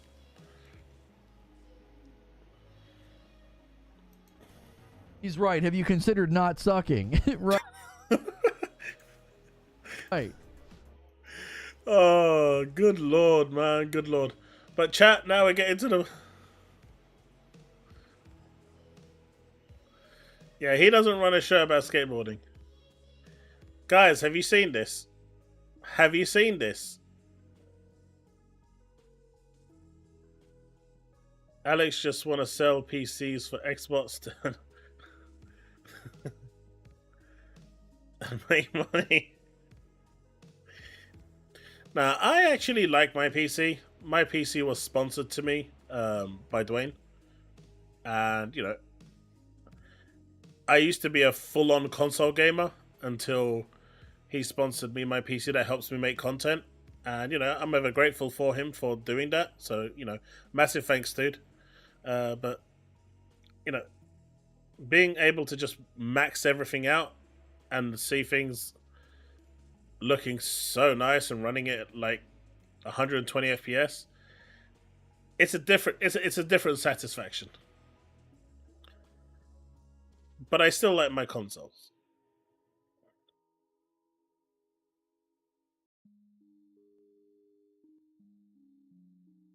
I still... Hey, look. You think that's bad? You think that's bad, Jakob? Listen. I signed this petition because I believe Stellar Blade should not be censored. One of my favorite games of all time is Nier Automata by Yoko Taro. This game is not censored, and I can look up the skirt of 2B. Please support this petition. Please support. Please support.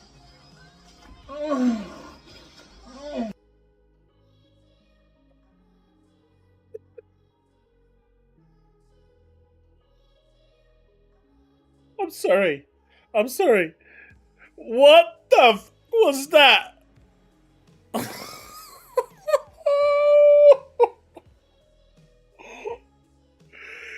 Yo, no way. I have to be grateful for Stellar Blade because that game has brought out so many goddamn weirdos. No way.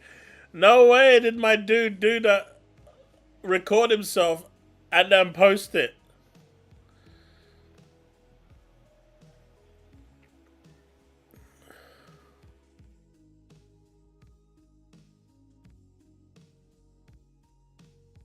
Hey, look, Ati, no one likes doing that more than me. In Nikkei, she ain't even wearing a skirt. That's all I'm saying. She was the sole reason I went back to Nikkei. And, well, let's just say there's a variant of her suit that doesn't have a skirt. That's my lobby. I ain't even ashamed to say it.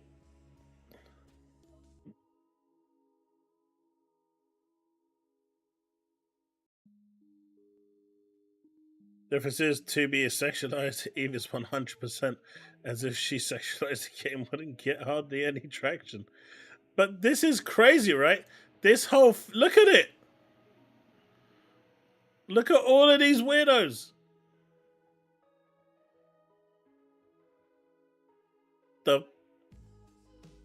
Yo! I shouldn't laugh, but what the...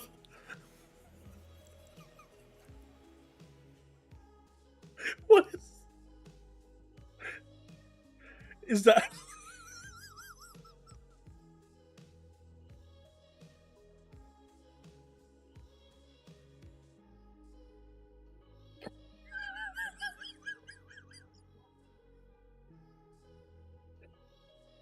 Did my dude use?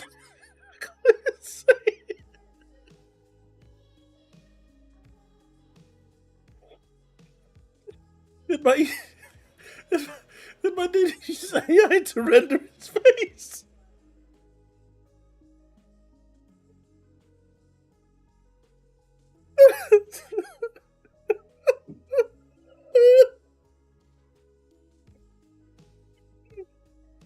It's coming down my eyes. It's like the guy used an AI render. I should laugh.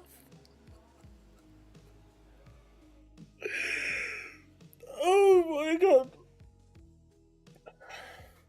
Alright. In this dude's case, I get it. I now get why he doesn't want censorship. He ain't ever getting laid.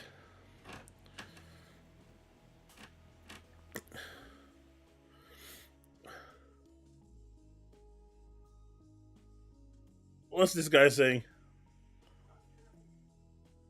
Sony, I'm tired of this, Sony. Y'all need to uncensor Stellar Blade now. Y'all need to uncensor Stellar Blade now. I'm running out of R34 material. I've already seen it all. I need to see it in your game now. And don't piss me off again.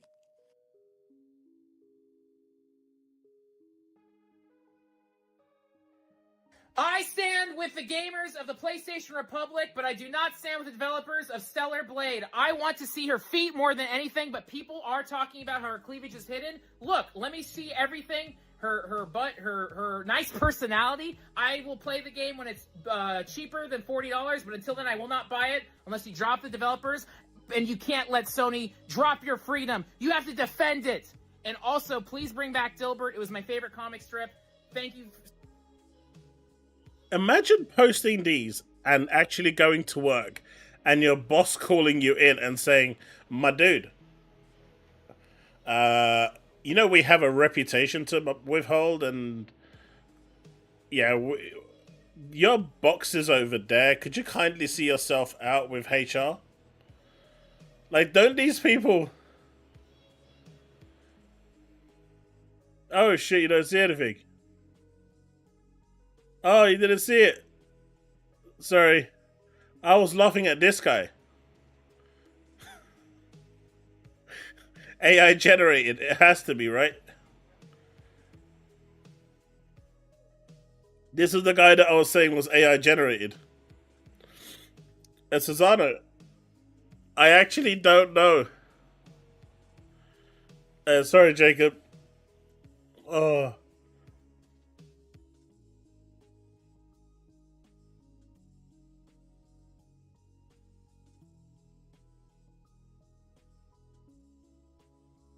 I honestly don't care if anything gets censored, anime.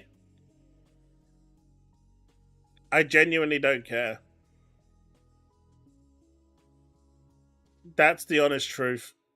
I just don't care.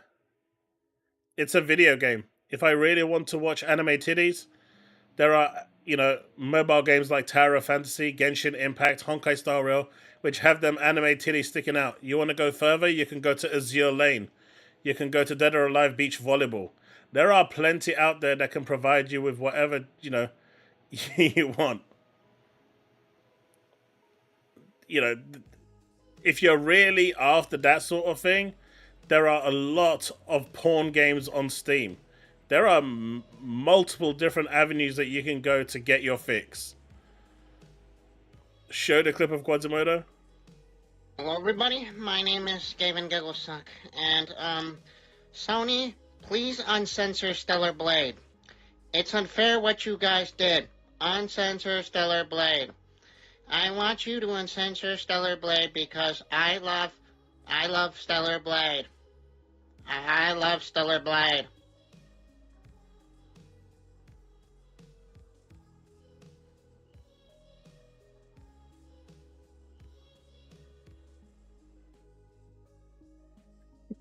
He forgot to turn it off.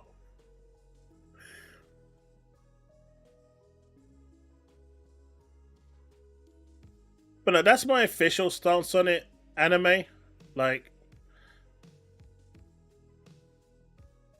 I don't think I've once stopped and did anything to make the character look weird in Stellar Blade.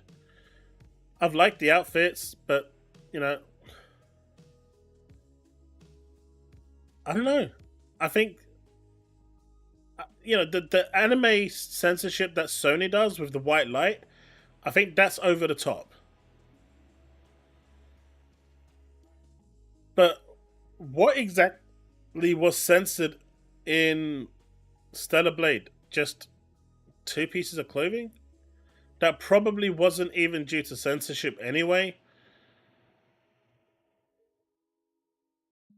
Considering the skin suit exists, if that didn't exist, then I'd say okay, but the skin suit exists, which pretty much shows you almost all of her body, including her jiggly butt. So the fact that that exists is clearly telling you that there is something that is not right there with this whole censorship campaign. There is another underlying, and you know, I'm going to stick by my original video where I said it's going to be China related. Now, what I don't agree with, and like I said in my the second to last video, if you advertise something that's supposed to be uncensored entirely, no matter what the reason is, it has to stay the same. Otherwise, that is false advertising. And I'll stand by that all the way.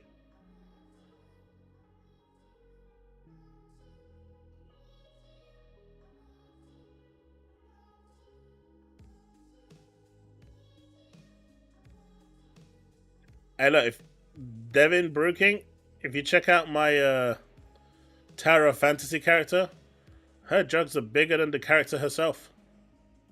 I'm surprised her back isn't giving in. Play the other ones? Stellar Blade has no reason to be censored when there are other games similar to it with like Baldur's Gate where there's a lot more sexuality being shown.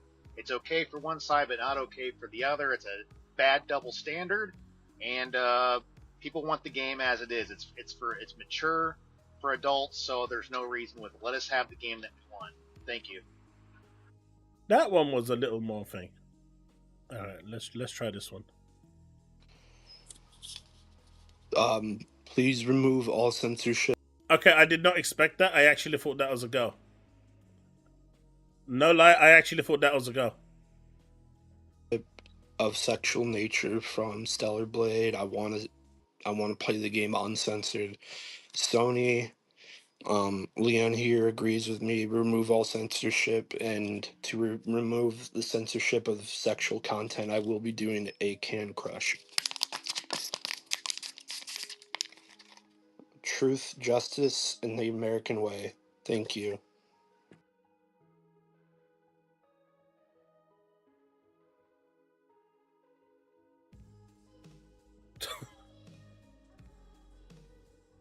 Oh my god. This was the guy that wanted to see the feet. Alright, let's check out Michael before we move on. This is all real. Yeah, I signed the petition. We got to stand up as gamers. If we sit back and allow this game to be censored, they're going to censor more and more games. We have to stand up. I already canceled my PlayStation Plus subscription. It was okay for Abby to get popped from behind in The Last of Us Part 2, but a sexy Asian woman in sexy outfits and stuff is not okay. I'm not going to sit back and allow this, and neither should y'all. If you're serious about this, please sign the petition. Let's stand up as gamers. Alright, so he said something that actually, you know, I want to actually talk about, right? He cancelled his PlayStation Plus subscription. My dude's PlayStation Plus subscription probably expires in 2045. So, he did a real good job there in cancelling his PlayStation subscription. Now, if these PlayStation fans actually want to make a statement, and I said this in my video, if you want to make a statement and make Sony reverse the decision post-haste, you all need to flock out to your nearest game store or electronics store, Record yourself selling your PS5, all your games, everything. Controllers, for the 5 people that have the VR2 headset like me included, sell that too. Make a recording, show the receipt, tag PlayStation that you've sold your PS5, you've sold all your games, you've sold all your accessories because you are not standing up for this bullshit no more. And then Sony will take note. Until then, you turning around and saying, I cancelled my PS5 subscription, and then 30 seconds later you hit that subscribe button, that's not the win you think it is.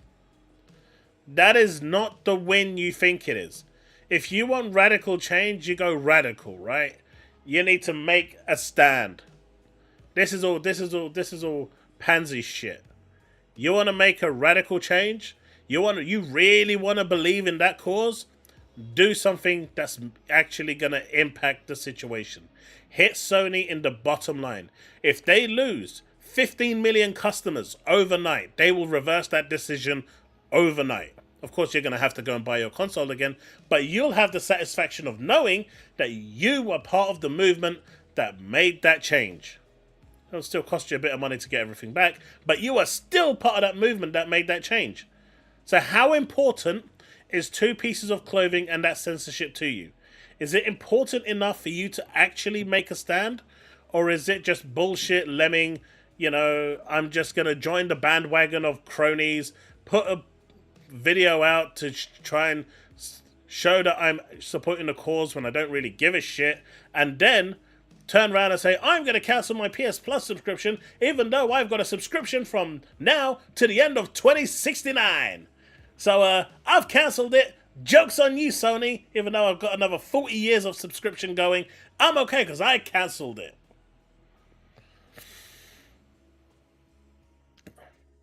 Am I right or am I right?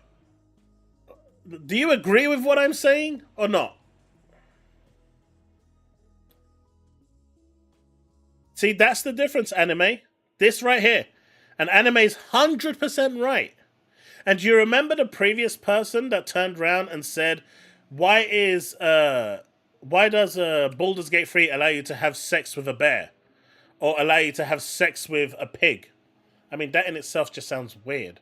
And the fact that that was one of the biggest attractions to Baldur's Gate does get me kind of disturbed, to be fair. But anyway, I'm moving away from what I actually wanted to say. They knew that PC modding exists. So if your game is coming out on PC, you embrace this shit, right? You embrace it because if you don't, the modders are going to do it for you anyway. And this is what I said in my last video about Starfield.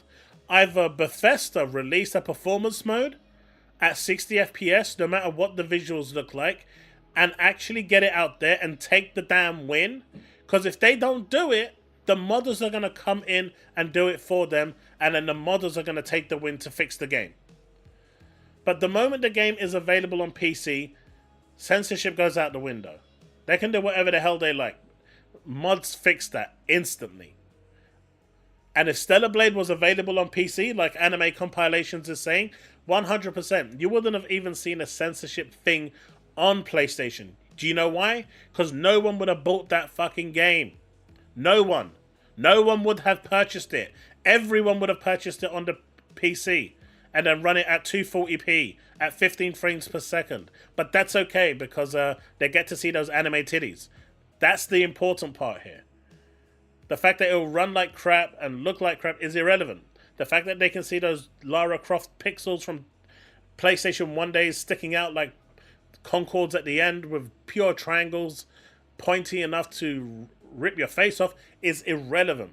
The fact is it would be the uncensored true version and there's nothing Sony or Shift Up or anyone else could do about it.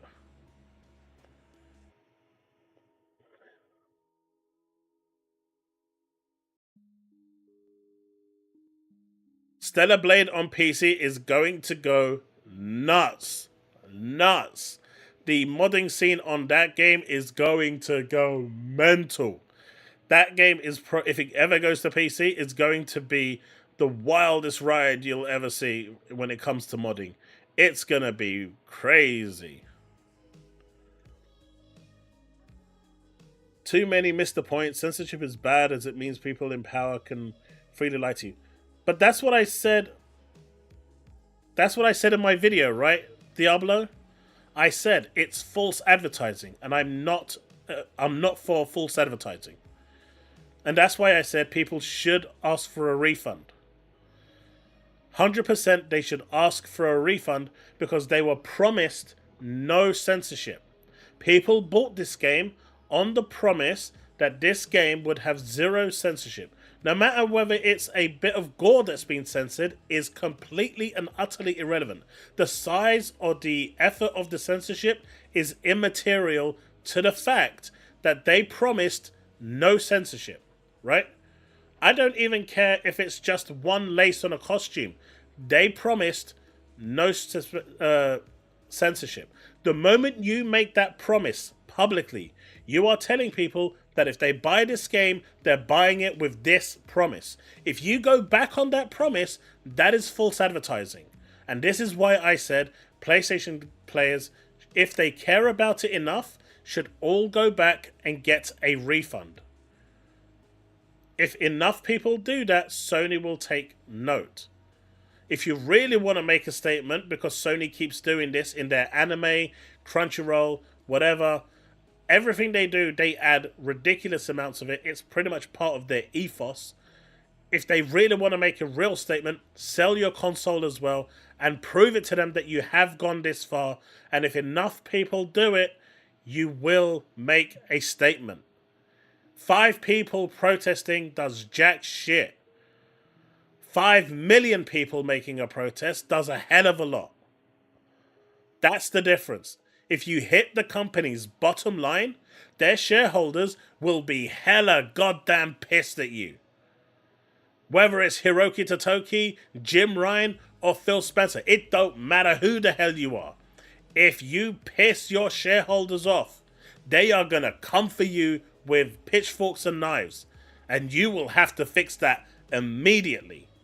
So if you want to make an impact, that is how you do it. Not none of this. Man, I got my PlayStation subscription cancelled. Close the video. Re-enabled. Let's go. None of that bullshit, yeah? They don't understand the larger implications. I agree. See, that's what I'm talking about. You are going to see that in Stellar Blade PC version. 100%. Without a shadow of a doubt. The footer scene is growing. It grows every Saturday, apparently. For, you know, that community gets bigger and bigger every Saturday. I don't even understand. Like, it's just a thing. I agree, Diablo, and I agree with the principle. The principle is what I agree with. I think the costumes are just stupid, but I agree with the principle. If you make a promise, you stick to it. Because if you can't stick to your promise, you're no longer genuine. You no longer are a person that a person should ever trust. Because at that point, Sony can promise anything. Or any of the publishers working with Sony. And a few people have told me, well, it wasn't Sony that made that promise. It was Shift Up. It doesn't matter. When Nigel Farage basically went along with the whole EU is going, you know, the NHS in the UK was going to get 300 million. That bus came along during the Brexit election. I know this is getting political, but just work with me here. Let me cook. I'm going somewhere with this. When that bus came along saying 300 million for the NHS, everyone turned around and said, you know what, by going Brexit, we are going to get 300 million into our NHS. Nigel Farage, who was the main leader for Brexit, he knew that 300 million wasn't going to go to the NHS. More like 5 million was going to go to the NHS. But he didn't say anything because it got popularity and it got support. Exactly how Sony worked with the whole Shift Up announcement. And when it fell flat on their face, Nigel Farage turned around and said, well, I didn't tell them to do it.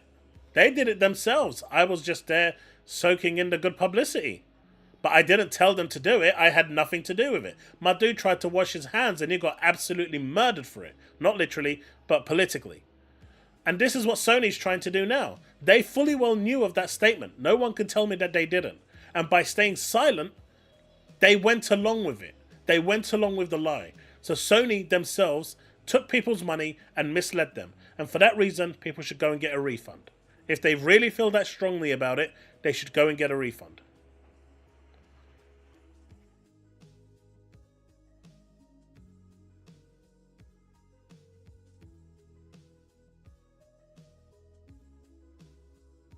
Okay, that's literally my point there.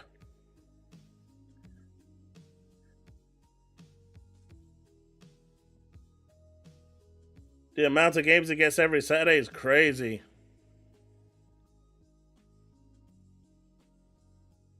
Nah, they ain't touching Tifa. Square Enix is very sensitive of Tifa as an IP. They will not. Virgin begging for digital... But anime, I hope you get my point in why I don't care about the censorship, but I do care about the principle.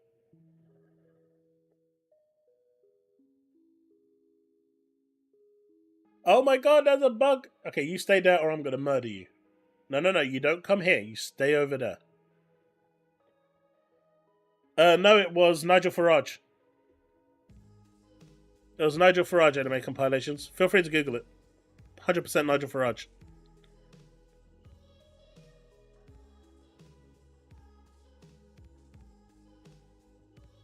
Sony knew exactly what they were doing.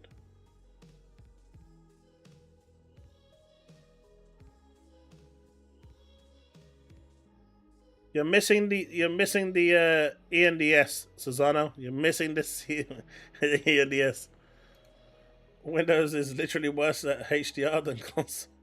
I don't use HDR on Windows. I make sure that shit is disabled. That thing makes my screen go horribly, horribly bad. No footer, please. Don't worry, this is a footer-free zone. At least for now it is anyway. Now, if you go to the stream on Saturday with a so-called Alex, that's a different story entirely. Like, different story. But my dude, this just continues. This just goes on and on. I still think my Free Stellar Blade video was the best. I was called an insensitive prick for making it. My dude, if you're not even man enough to show your face for a protest, why the fudge are you even making the video? Like, why? Hey, who knows? One day when we hit like 15, 20,000 subs, things may actually change and we may get weird stuff going on. But for now, I can say it's not the case.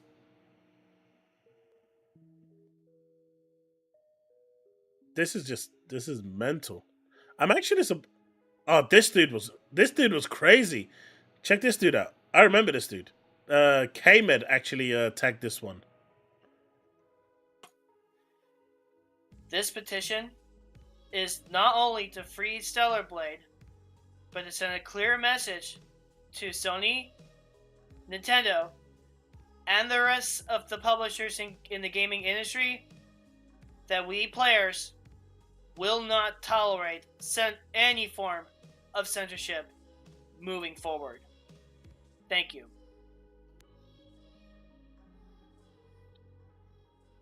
Nah, Josh, don't be silly. If I took my top off, I'm gonna be like Rich Tech USA. No one wants to see that shit. No one wants to see that shit. Rich Tech USA is enough for people to have to bleach their eyeballs out. Now, I'm actually getting a voice changer. I'm gonna get, considering I'm partially blind anyway. Okay, this thing is really pissing me off.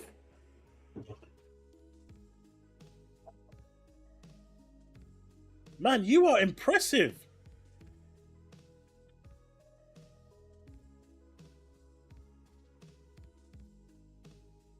It is not dying. Alright, you're gonna have to die though. Look, I gave it a chance to go away, right? Don't fucking dive bomb me, you piece of shit. I gave you an opportunity. I did. I gave you an opportunity to live. Now, live on stream, you're gonna... Where'd you go? Where'd you go? Where'd you go? I looked away for a second. Aha. Ow! Frozen shoulder. Oh, fuck. Shit, that really... I deserve that. I totally deserve that. Oh, shit, that hurt.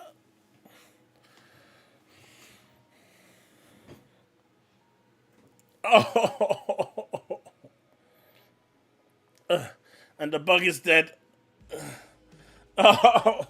I've got a frozen shoulder on my right side and on my right shoulder, and yeah, that was a really, really stupid thing to do. But I won. Oh. Oh. Oh shit, that was really painful. That was really, really painful. Oh. I felt... Jesus, that forehead is big. That was a big forehead. That is a really, really big forehead.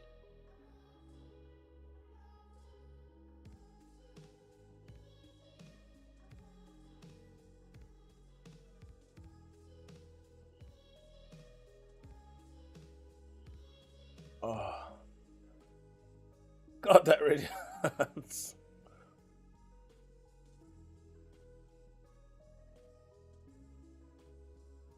Actually, we had one, it broke. So I just hit it with the back end of the thing. I don't even know what we were talking about just now. Anyone care to remind me? Oh god, that's excruciatingly painful.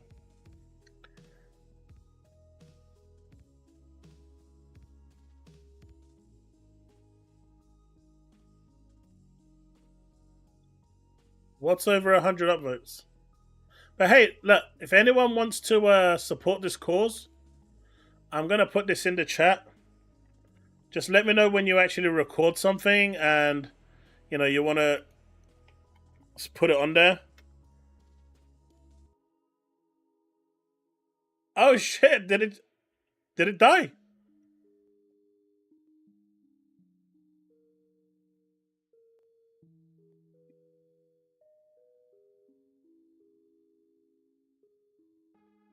Did they take it down?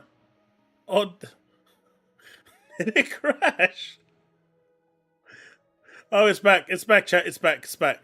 There you go. I've put the link in the thing for you guys.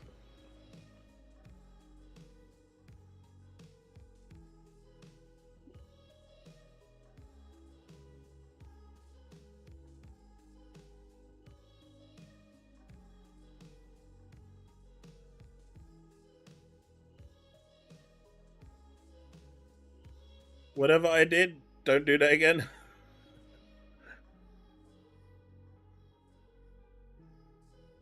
Oh. It's all happening, man. It's all happening. But this, I think, was really big news, right? I talked about this yesterday during my little short stream for Xbox Idea Xbox. But I thought this was actually really big news, with Tencent now tripling their investment into Remedy Entertainment by almost 15%. Tencent is trying to buy everything, or get a stake in everything.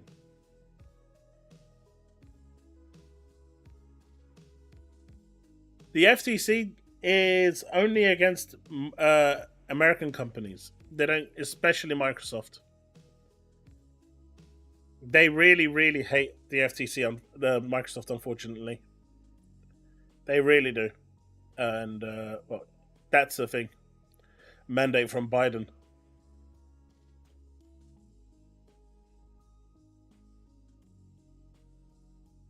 I don't know. The Steam reviews are fine unless the game is being targeted. If it's you know, you can tell if it's being review bombed, and that's a bit of a shame. If a game gets targeted, it does open it up to really bad situations.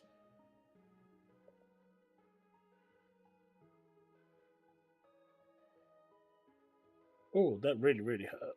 Okay, at least the pain is now subdued. But yeah, what do you think of this? Tencent has nearly tripled its investment into Remedy Entertainment. Mate, half the time when I see your president, or I say your, but the American president, he looks lost. He looks like he has no idea where he is. Judging by the replies, I'm guessing this isn't good. That explains Remedy's new update today. Probably the only way they can keep going at the pace they want to. So, if you haven't heard, Alan Wake 2, which, contrary to earlier reports, has not made their money. And unfortunately, the chances of an Alan Wake 3 are looking more and more bleak. And it's something we may never see. Because, Epic funded the game and wanted it on their platform and no one bought it. So, we may never actually see an Alan Wake 3.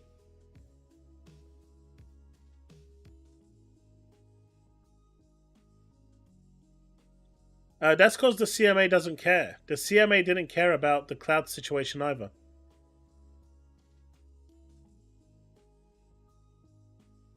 It is, Atty. Anime? The reason why the CMA hasn't said anything is because, like the Microsoft cloud gaming situation, they literally don't care. They've got no care in the world for cloud. They've got no care in the world for what ABK merger meant. They literally didn't care. And you know this because when they actually closed the deal, in their final report, they said they were the only regulator in the world that was able to get Microsoft to agree to their terms, to bend to their will. They were the only ones left standing against Microsoft, and they triumphed. The whole purpose of the CMA to divest the cloud function wasn't because they wanted it to be, fair trade with different cloud companies having access. They couldn't give two shits about any of that. The whole thing with the CMA was a power play. They wanted the world to see that now that the UK has split from the EU, this was the first real big global major decision coming. They wanted the world to see that they have the power to veto stuff and make it not happen. And that their voice has a real say in this. And that if it wasn't for them, this deal wouldn't have gone through. And it was basically them that made Microsoft bend the knee in order to get this through. That's why the CMA got involved. That's it. 100%.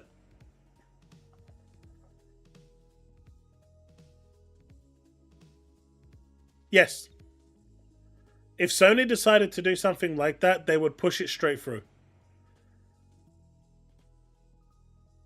Unless the CMA has a well, unlike the FTC, the CMA would need a reason. There'd have to be a big enough reason for them to gain a political point in order for them to step ahead and get in front of Sony. Because they don't give a shit about Sony either.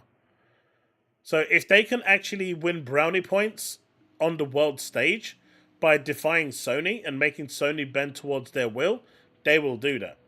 But for something like this, the Remedy and Tencent, this ain't going to win them anything, so they're not getting involved.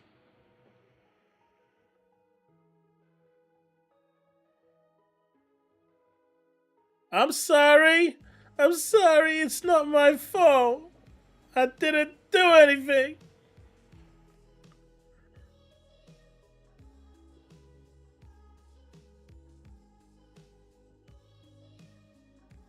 I can't tell if he's being serious or not, but dude, the president doesn't know where he is half the time. I don't need to keep him out of my mouth. I don't even talk about him 99.999999999999999 reoccurring 9% of the time. Your country does that all the same, all for everyone else by mocking him constantly.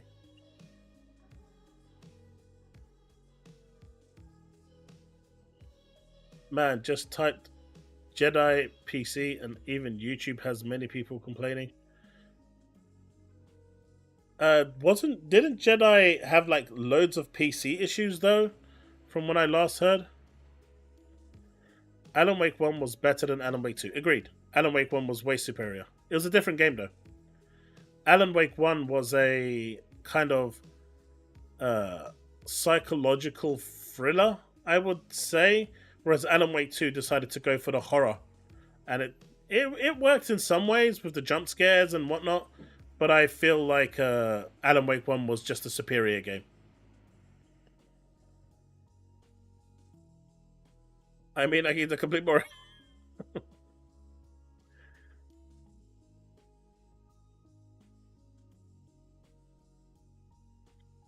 Who's arguing? I don't even see.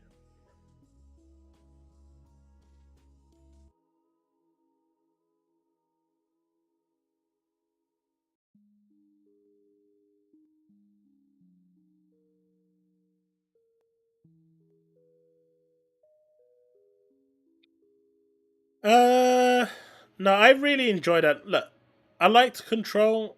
I felt Control lacked in a few areas.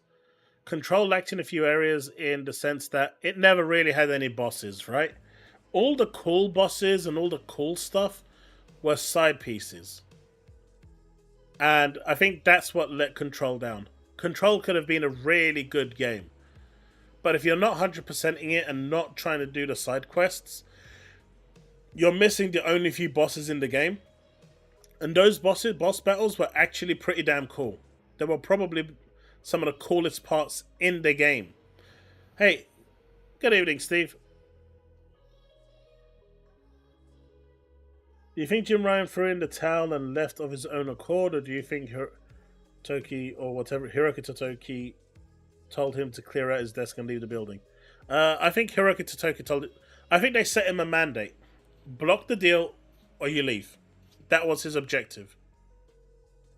Because when you go back to the very beginning of the trial, before it even became like anything major, Jim Ryan, he's quoted in saying that he doesn't see this as being a power play move by Microsoft.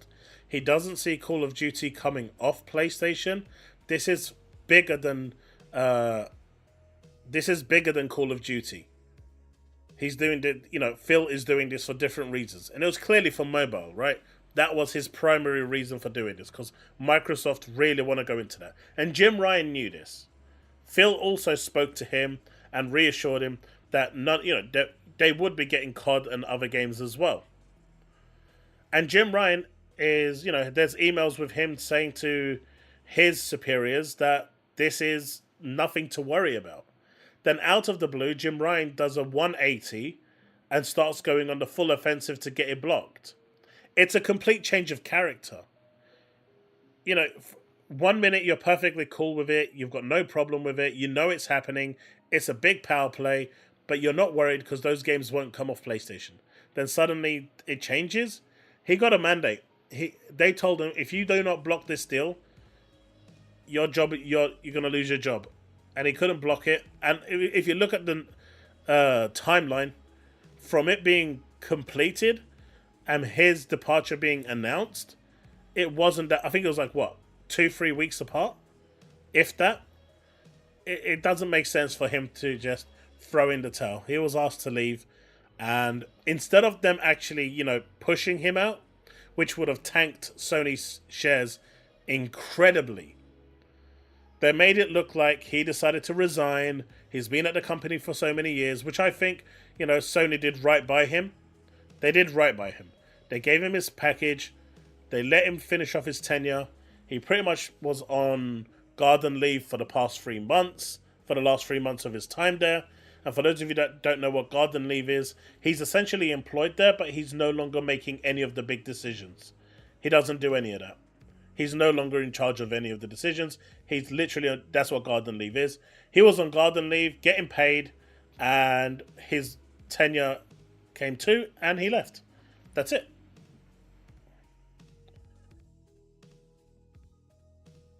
What is going on in chat?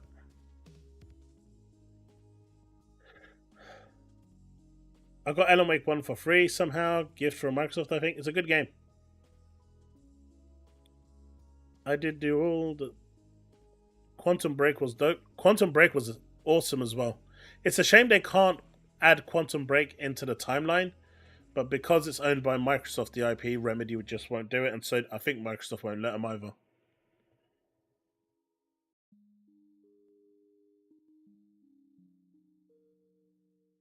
The 1.0 version of Stellar Blade has a lot of input latency.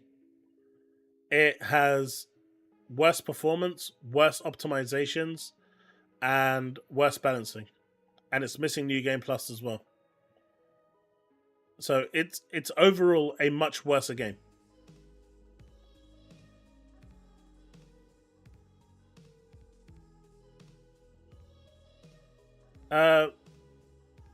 Honestly, anime, at this point, I don't think anyone knows. They are always going to get all the updates for Overwatch. I reckon they'll always get Diablo. They will get Call of Duty. That is Activision's three main games. Spyro the Dragon and Crash Bandicoot, I can see going multi-platform now, like completely. I can see those going to Switch, PlayStation, and Xbox. They're just not big enough games to sell consoles. I think the only real single-player games, if they do any, that if there's any that will actually shift the console or shift the Game Pass, those are going to be the only ones that stay on Xbox exclusively. I just don't see the reason to keep anything else. There's no point. If they're not selling the console, no one's going to buy an Xbox or a PlayStation or a Switch. Well, maybe they'll buy it for a Switch. But no one's buying a PlayStation for Crash Bandicoot. I cannot imagine a single person out there going, oh my god, the latest Crash Bandicoot is out. I'm going to go buy a PS5 Pro. Or they say the same thing, oh, the latest one is out. I'm going to buy an Xbox Series X. No one is going to do that. And so with games like that, you want to get that out to as many people as possible, rake in that money, because those are just fodder games that rake in the cash. And the more people you can get suckered into buying those games, the better. So I actually see Activision Blizzard, for the most part, being a third-party studio.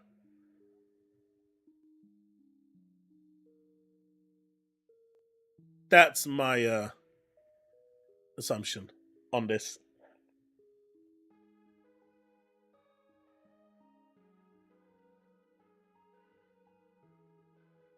You know?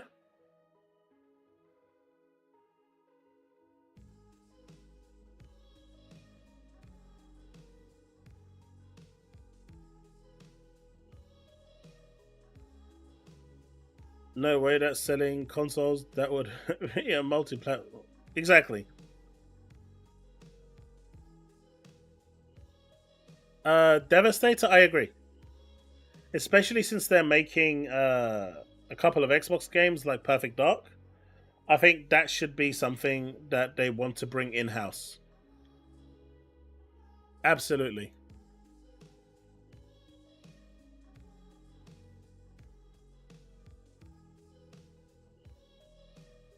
Chat, I just need to use the restroom real quick. I am going to be right back. But we've had over 300 people coming in. Only 39 likes. Let's fix that, chat. I'll be right back.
Yo, I am back.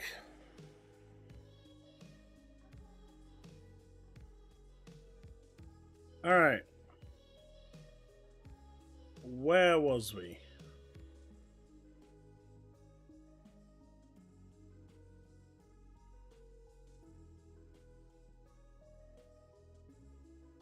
Probably shouldn't say this, but I knew people that used to work for them before they got bought out. Oh, Crystal Dynamics.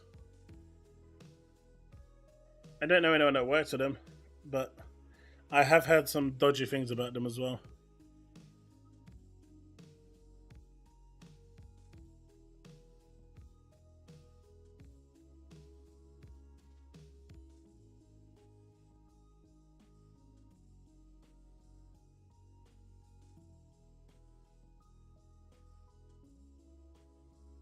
Really, Zrogdal? Are you playing? I mean, the normal install gives me that problem all the time, but Steam doesn't. I migrated to Steam a long while ago.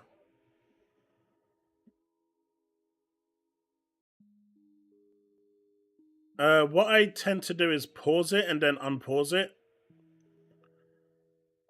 Or if that doesn't work, I shut down the installer and then the updater, and then redo it, reopen it. And most of the time, if you wait long enough, it kind of goes through. But the publisher Square Enix has recorded a content disposal loss of 22.1 billion yen. That's $140.9 million as a result of various changes in the environment surrounding the group.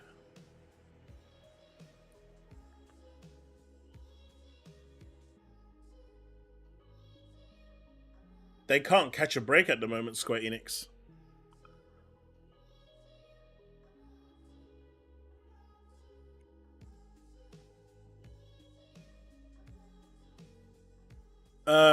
This generally goes under cancelled content, games were in development, and games not meeting expected sales, or not making a profit.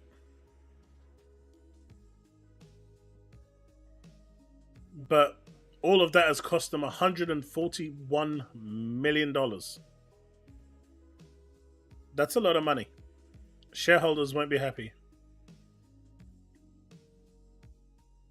Well, it seems someone is paying the price of locking their games to just the PS5 platform that consistently only sells 2 to 4 million copies at peak launch month, unless it's Spider-Man 2.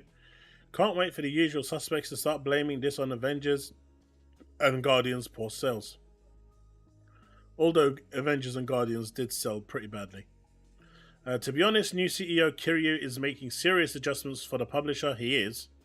Quite few games have been cancelled or indefinitely paused, even some stuff that was only about 12 months out from my understanding.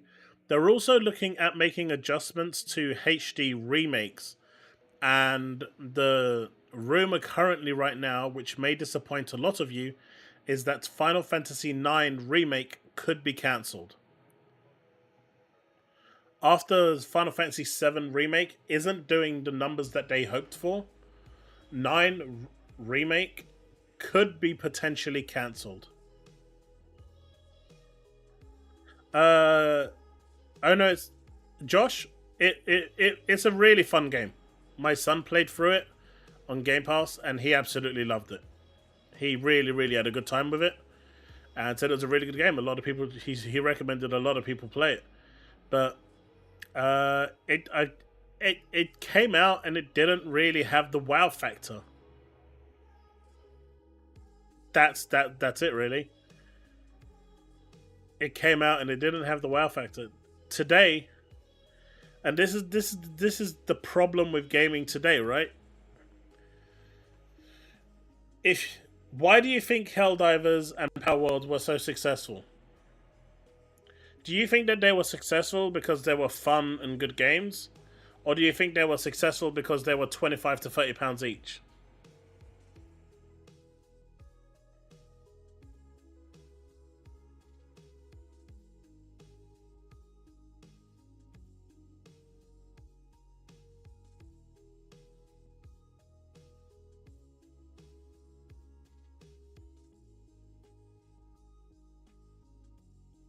Exactly, Digit. That's the exact point. Even games up to 50 quid is okay. People are willing to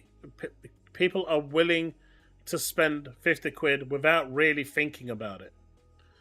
The moment you start to get to the £70 mark or the £80 mark, even at the £70, even though realistically the gap between 50 and 70 is smaller than 70 and 100, psychologically you're now looking at that game as 100 quid or $100. You're dropping that for this game because there's going to be the battle pass and all of this and all of that. In your mind, you've already made up that game's going to cost you £100. At that point, coupled with the way the economy is right now, people can't afford to be dropping $100 for a game, right? So instantly, people stop buying games. It's a luxury. The moment people stop buying games, they realize that they don't need to buy it day one. Because 3 months down the line, 6 months down the line, that $70 game is going to be 20 quid. And so they'll buy it for 20 quid. Or they'll go to the second-hand store and buy someone else's copy of it for 20 quid. And then the publisher gets none of that money. The retail price of the games has really, really hit hard. And no one is really taking note of this. You'll see a few success stories, but they're the outliers. They're not the norm. And the more these companies want to go to 70, 80, it's just pure greed. If they put their prices down, they would just sell more copies. It's really that simple. At £30, you're willing to take a gamble. At £25, you're willing to take a gamble. At $70, you are not willing to take a gamble. You either like that game or you don't. There's no grey area there. Because that's closer to that $100 now. And that's like, for some people, a week's worth of shopping for one game. That's the way they see it. But at $35 to $50, they're willing to spend that because that's okay. Psychologically, that doesn't seem as expensive. And there's more of those people that think like that psychologically than not. And so they're losing all of those sales. At a time when the economic crisis is at its worst, increasing the prices of video games was the dumbest thing these publishers could have done. But it was pure greed. Literally pure greed. And now they're suffering for it. Make it free, add waifus with gacha in it, profit. I added the waifus part, Brick, because you clearly missed that. Reforge is a clown. He literally goes against the grain on every topic. I mean, I heard his point regarding the whole games should be $70, $80. I think he's just crazy. Diablo, I gave 60 for Elden Ring. Money well spent. Dude, like I said, there are outliers. And there are certain games that will do really, really well no matter what their price is. Well, within reason. But the majority, 90, 95% of the games are not going to be within that outlier. Right? They're just not going to do that. They're not going to sell at $70. It's just not going to happen.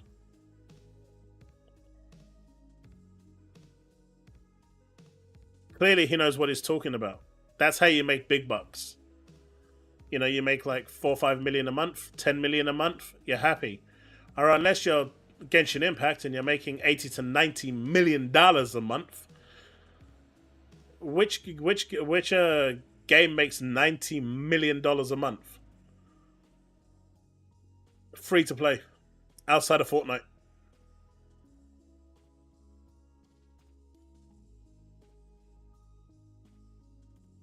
Mate, we already know that you would pay 100 quid for any Gears game that has waifus in it. You've already said this multiple times on Discord.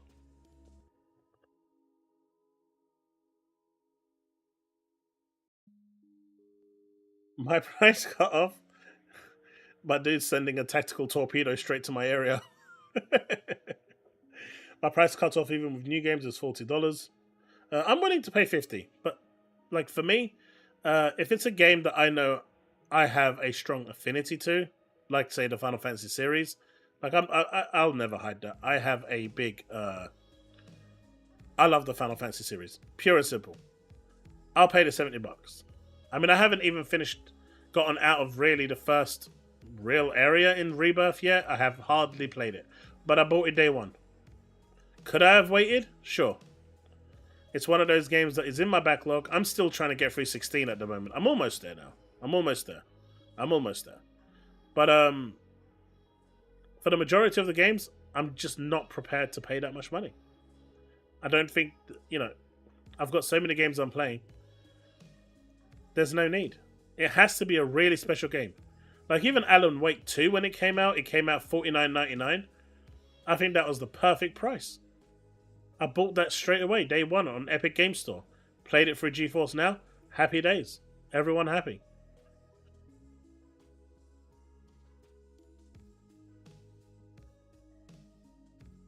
This is why we're moving to subscription services, I think. Exactly. All of this is pushing people to subscription. Like, look at it. I was watching Angry Joe, right? And they were talking about the new Star Wars game.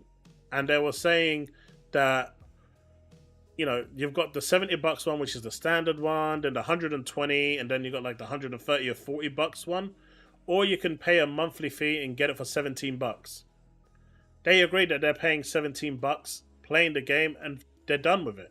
And if they want to play the DLC when it comes out, they'll pay $17 again, play the DLC, finish it within that 30 days, and they're done. It does create a FOMO because you have to finish it within that month. And as long as you cancel your sub, you're essentially playing the game for free. Obviously, the problem is once you subscribe, a lot of people are going to forget and let it elapse, and they're going to make multiple subscriptions from that. But that's what they want. But these prices now are pushing you, like Josh is saying, towards subscription because it's just cheaper. It's more affordable, and it's the entry requirement is way less. So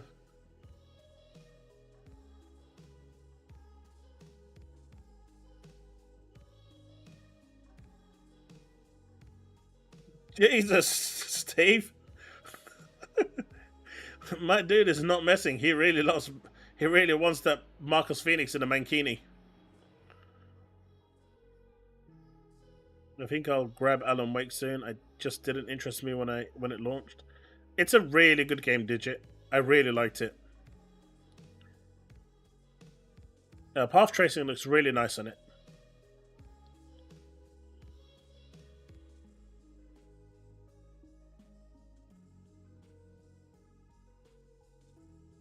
Why on earth would you buy 100 games on PC? That's crazy. But Square Enix right now is in a bit of a ruddle because no matter what they're really doing, they're not hitting that stride. They're not really delivering on no matter what they're doing. Whether it's their gamble with NFT didn't pay off. Nothing is really working for them at the moment. Even their big hits are limping across the finishing line. That's not what you want. That's really not what you want at this point. You want to be firing on all cylinders. And whether it's because of the exclusivity they have with Sony or other reasons, I don't know. But they've been missing the mark for a long time. At some point, something's going to have to give. It's not good, man. It is not good.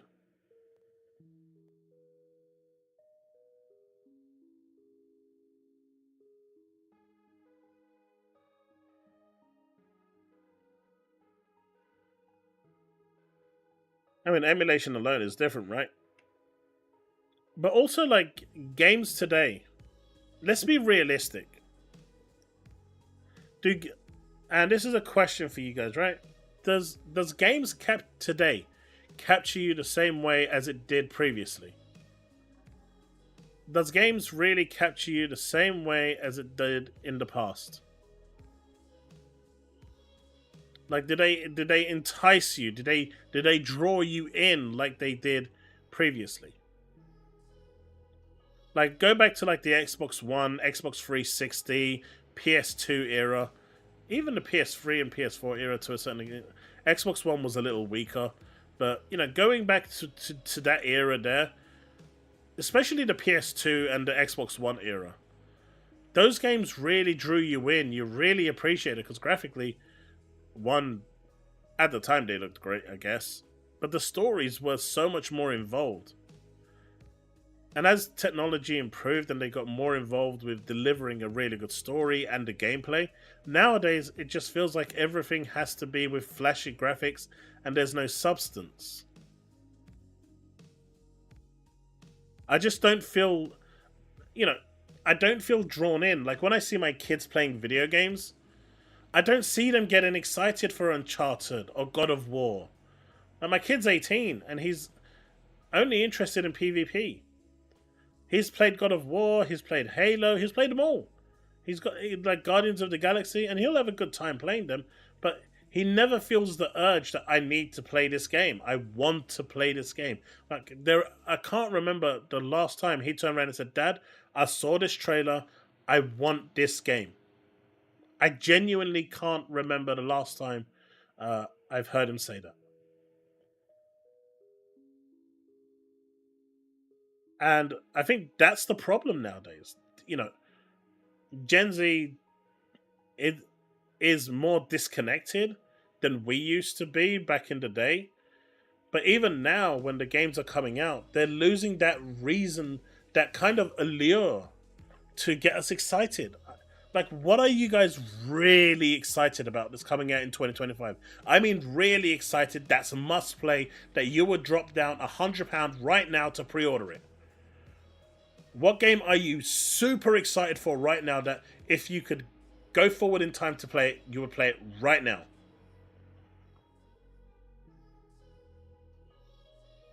Is there even any game out there right now that is remotely coming that even fits that bill for you?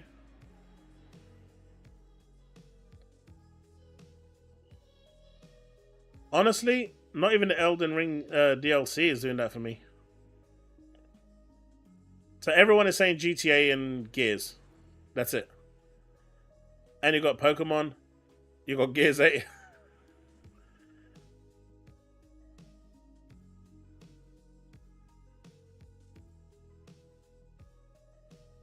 Okay, Steve, so I get it. Every single Gears game available. 6, 7, 8, 9, 10.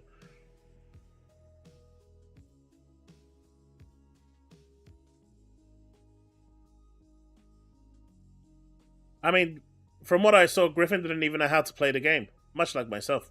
But that guy was more clueless than I was. That's the other thing, Josh. Like, people play a game, give it 2 minutes of a chance, and they leave.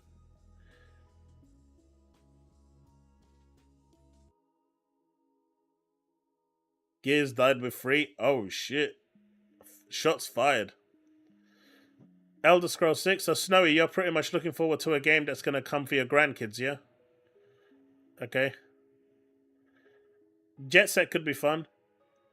Have you realized, though, that the average game that everyone is saying, generally, is the same kind of game? There's no variation in there. The majority of the people have said either Jet Set, Elder Scrolls 6, Gear 6, GTA. That's it. I mean, I saw one person say Elden Ring and Taz with his indie games, but everyone is excited for those 4 games. So everything else around it is going to come and go and no one's going to care. Even if Phantom Zero is a really good game, there's not even a single spark of interest from anyone in the chat that's even in there. Not one of you mentioned Avowed. Not one of you mentioned Indiana Jones. No one. There's no interest. People want to play them. That's different to, I need to play this game. Games aren't building that hype that they used to build anymore. They're not building that interest, and they need to if they want to sell. For all the Avowed talk that I've seen around with the Xbox fans on how much they really want to play it, not one of you mentioned Avowed. Not one. Hell, none of you mentioned Hellblade. That comes out in like, what, 4 weeks? 3 weeks? Not one of you mentioned Hellblade. Clark, Beyond Good and Evil is never coming. That's a fiction. And if it does come, it's going to be another Skull and Bones.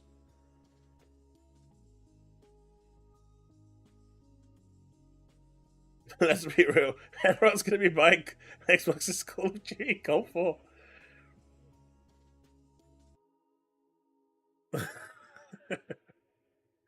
But do you see where I'm coming from? I mean, I'm not trying to downplay or undermine other games. What I'm saying is games aren't building the same interest and hype that you used to get. And that is part of the problem. When a Resident Evil game got announced, a Final Fantasy game got announced, a Metal Gear Solid game got announced, Zone of the Enders, these had real hype behind them. You had Halo, you had Conker, you had Banjo, even though they turned out to be really bad in the end. They had a bit of hype behind them.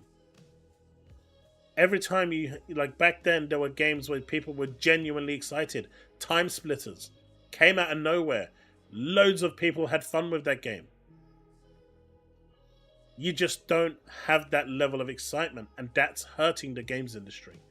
And I don't know why it's gone away. I don't know why the fanfare of trying to push your games has gone out the window. Well, I guess I do, because it costs money. And they don't want to spend money. They want to gouge money from players more. But it's just a thing. Go Loser Ranger. Does it have any anime titties in there? If not, you're going to lose half the people. It needs those anime titties, Leaf.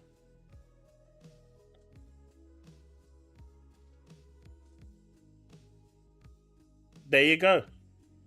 Right. I'm really excited for Hellblade 2. I really enjoyed the original. I think the original was phenomenal. Really, really good game. And based off the original, I'm excited for the sequel. But am I as excited as I should be? No. Because they're not doing anything to make me get excited. They're not showing me really cool stuff. I'm not seeing trailers everywhere. I'm not seeing it brandished all over the place.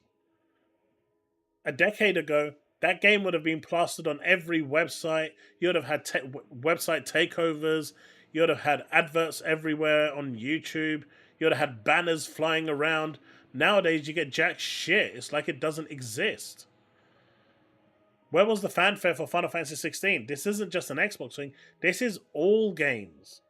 Games now work on word of mouth. If Jonathan says the game is good, then that's it. John Doe says the game is good. I'm going to try it out based on his recommendation. Weep.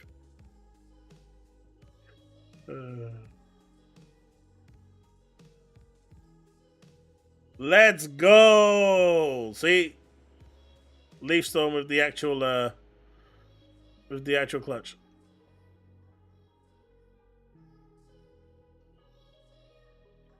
Yes, animated it's modern.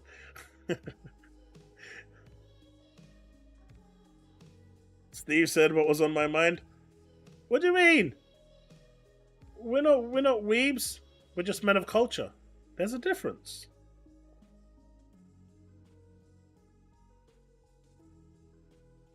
Hellblade was such a mind trip. Loved the first one, but the combat wasn't great, to be honest. Was more about the journey. But that's enough, right? The journey is part of the game.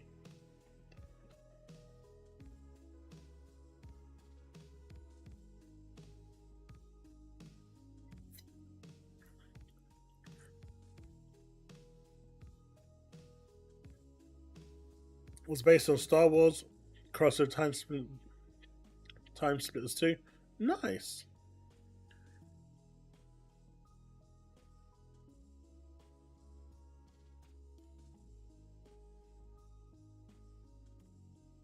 I mean, nothing should be 640p in this day and age, right? Come on. Let's not be stupid. Let's not be stupid now. Come on. No one should be doing that. That would be open to copyright, sadly.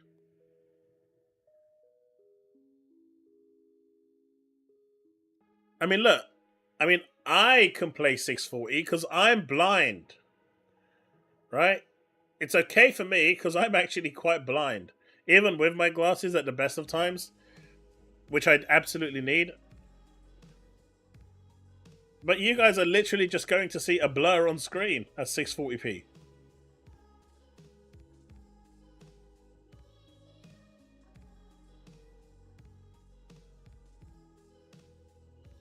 That's it. That's it. That's it. I 100% agree with that statement. You know, the padding and the side quests. Like, Stellar Blade has so many pointless and rubbish and stupid and just crap side quests. It's crazy. I've done, I think, 15 side quests now in Stellar Blade. About 3 of them have been really good. I've really enjoyed them. Really good kind of backstory to them that led up to where it's going, and then you go and see what the aftermath of the eventual outcome is. I actually really like that, but the other like 10 or 12 have just been go here and collect this, go here and kill this, go here and do this, go here and get this box, go here and do this. It's all fetch quests. I just really want them to be done with fetch quests. Padding a game with fetch quests is just so boring.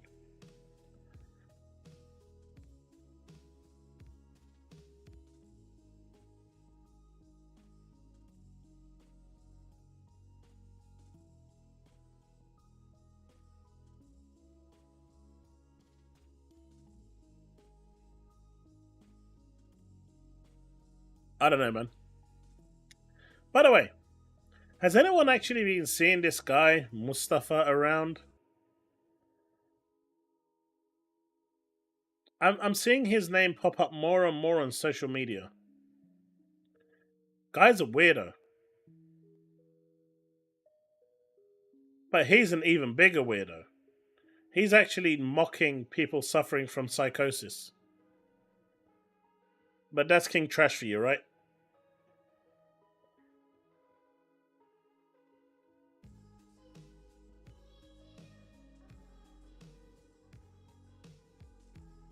How do you actually mock someone with that suffers from psychosis?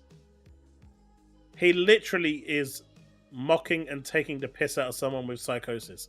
Only KT would do something like that, man. Only KT. Only KT. Only KT. My dude is literally on a one-track path to just continue just being a loser. What's this?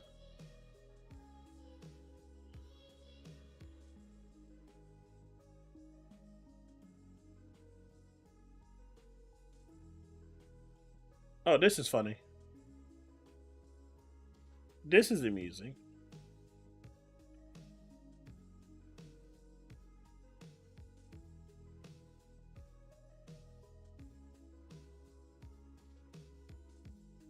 Starfield Shattered Space confirmed for fall 2024, just in time for PS5 Pro.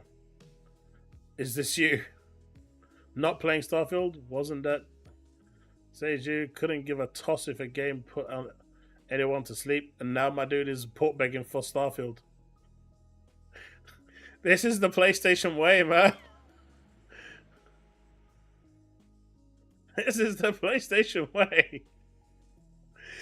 My dudes are port begging like there's no tomorrow, man. This is getting more and more funny.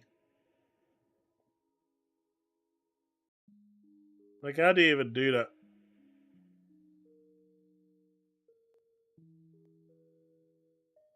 How do you even do that?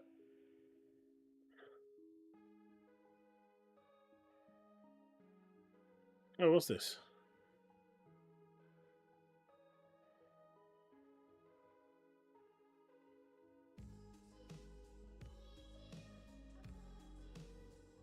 Oh, wait. Chat. MBG is thrown in the towel. MBG is thrown in the towel. He threw in the towel. DSP isn't the only streamer to quit Final Fantasy Rebirth. MBG has thrown his hat into the pile. This would explain why he never talks about the game. Final Fantasy VII Rebirth's greatest strength is also to some its greatest flaw. Look, I have to say, I think his cat is really adorable. I really like his cat. I don't know what it is. I love the fact that he's got his cat in the background all the time, just doing its own thing and just literally no F's given. Literally no fudge given. It's just doing what it wants, bouncing around in the background. I love it. It almost reminds me of that skit that guy makes, Sam's cat. His cat is awesome, man. I really like his cat. I really do. In that, I think some people feel like the game is too long or has too much side content, and because of that, it feels like too intimidating to them. But to other people, it's the opposite. You know, people who are really into that type of, not just that type of content, but having that much of that type of content, they're very much into that. It speaks to them, and they're the type of people that just like to get totally consumed by a game with this much meat on the bone, right? And it's like I think it creates a divide in a way, because I did note for the time that I played it. Just for the record, I think this is the first time I've ever seen his member goal, his daily member goal that he has, at 0. Usually it's somewhere like 8 for the... Is that usually for the week or for the day? But, I don't know, just an observation. Just like how Dreamcast guy decided that he wasn't going to show his controller for the first time. It's supposed to... Yeah, but Zrogdal, it's supposed to deviate. At the end of Final Fantasy VII Remake, it deviates anyway. That doesn't happen in the original. The ending doesn't happen. You know, it kind of course corrects a certain way. When I think it was Wedge that gets pushed up at the end on top of the Shinra Towers. Because he was supposed to die in the Sector 7 collapse. But the game kind of went in a different direction at the end anyway. It's not supposed to be the same game. It's supposed to follow the same theme. And I know a lot of people wanted a one-to-one copy, but this game was never supposed to be that. Ever. And it's a valid complaint by some that they wanted it. I'm kind of happy that it's not a one-to-one experience. It kind of makes it its own experience. So if you want to play the original, go get the PS1 Classic or an emulator and play it in the best possible form you can. Otherwise, there's always the remake. Yes, like, no, I did not finish it yet. I'm beginning to think that the way Rebirth is going to have to be handled is I think an extended period of time is going to go by, and I'm going to come back to it, and I'm probably just going to start it from the beginning again, and just, like, I'm going to have to, like, sit down and be like, all right, this is my playthrough of Final Fantasy VII Rebirth from start to finish. Nothing's going to get in the way. I'm thinking that's what's going to... See, I was very nervous when Rebirth came out. I was like, I know it's coming out at the beginning of February, but Helldivers is coming out, and then Rise of the Ronin, and then Stellar Blade. And I... Hold your cap. Ain't no one was excited for Helldivers. No one was excited for Helldivers. That is bullshit. No one was excited for Helldivers. That game was a surprise to everyone. Its success was a surprise to everyone, and no one expected that game to be the phenomenon that it was. Hell, even the developers didn't expect it by the server size that they had. They did not anticipate that many people jumping onto that game. No way is he putting Helldivers 2 into that category. Now you know he's chatting shit. I had this kind of fear, like, considering how big and massive the game is, like, you know, is this going to be a situation where I start it, but I'm going to be nowhere near finishing it or experiencing even half the content? And that seems to be exactly what happened, because as you can see on the other end of the spectrum, Josh is here with over 250 hours into it, and it sounds like... Whoa, whoa, whoa, whoa, whoa! Josh! Josh, you just got called out, buddy. 250 hours.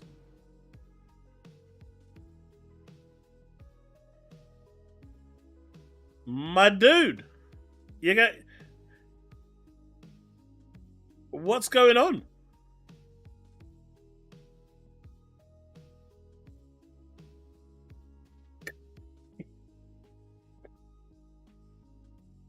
That's how you get exposed. But honestly, Josh, it sounds like it's the only game you've been playing, I would assume, since it launched. Josh, you're saying do it when you have nothing else. That's what I'm thinking too. That's kind of what I did for Remake. Now you're sympathizing with the guy.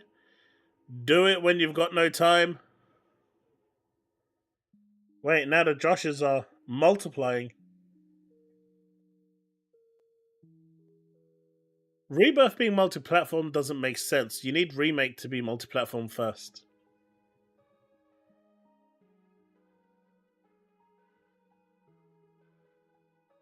And it worked out really well. And I think I'm going to save the rest of Rebirth for that too, because, you know, when you have those droughts, they do happen, those gaming droughts. This has been the opposite of that for the past couple of months. You'll really look for anything to play, and you just desperately hope that that thing you are choosing to play is actually good. And so I might save Rebirth for another moment down the line like that. Hello, boss. But Josh, I do appreciate the super chat, man. And again, super chat too. Josh, you're giving him a super chat and you don't even give me. That's cold, man. That's cold. I see how it is. I see how it is. I see how it is. My dude spends 100 and God knows what hours on that game, and then super chats him too. Damn.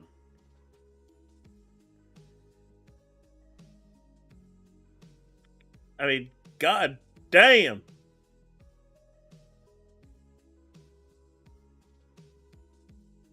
That's got that. Oh shit! What's this?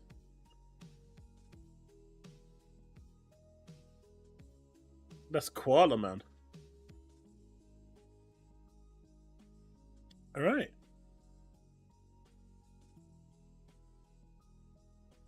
Yeah, I couldn't believe that King Trash decided that he wants to mock people suffering psychosis just for console wars.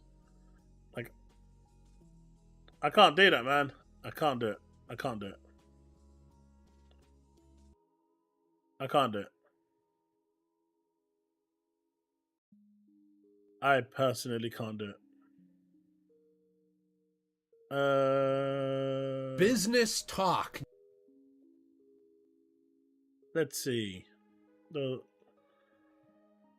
Someone sent me a video to react to.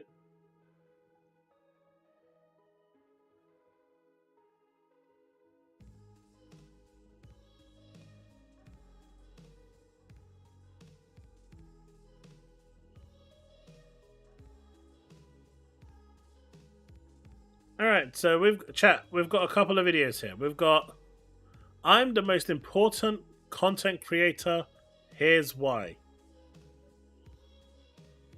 We have Japanese role-playing games are real role-playing games. I think we've checked that one out already.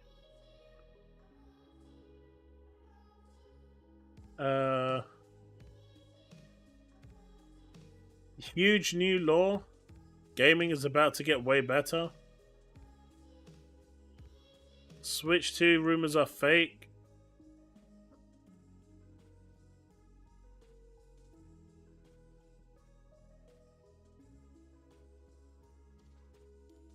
I mean, I saw that, Froggy. I think that was pretty disgusting.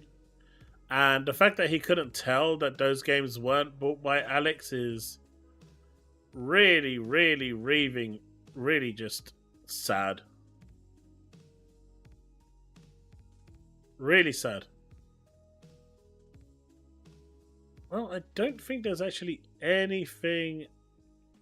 Those videos didn't seem that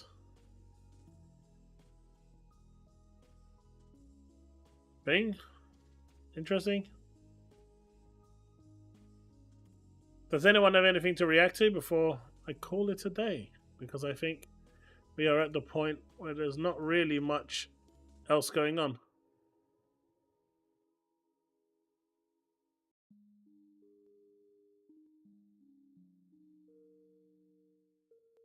Are you guys literally still arguing about Dragon's Dogma 2 or Dragon's Dogma?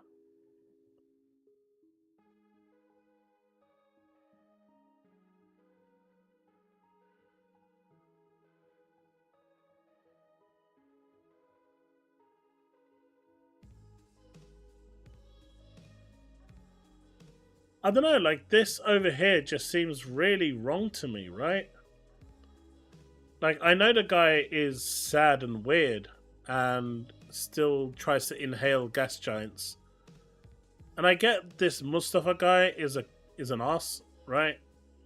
You know, I can see him, this is religious to him, but, you know, people need to grow up and move on because religion has evolved over time. But what he said here was just, nah, this shit isn't on, man.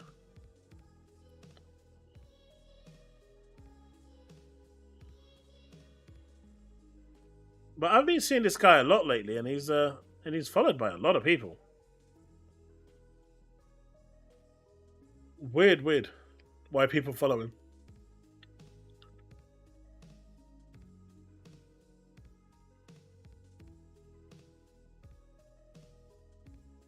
But yeah, I think we have reached the end of the show, guys. I've run out of things to talk about in today's show, so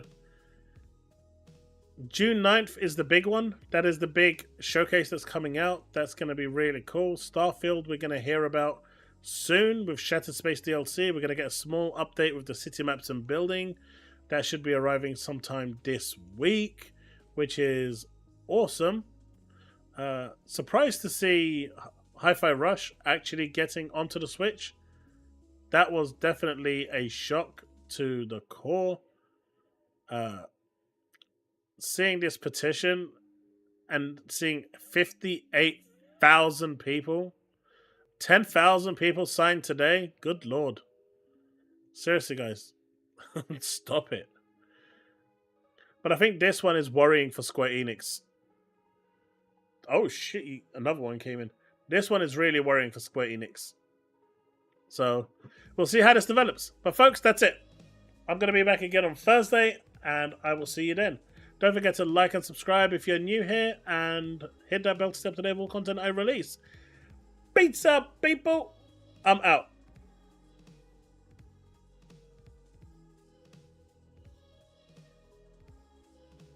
Remain legend, folks.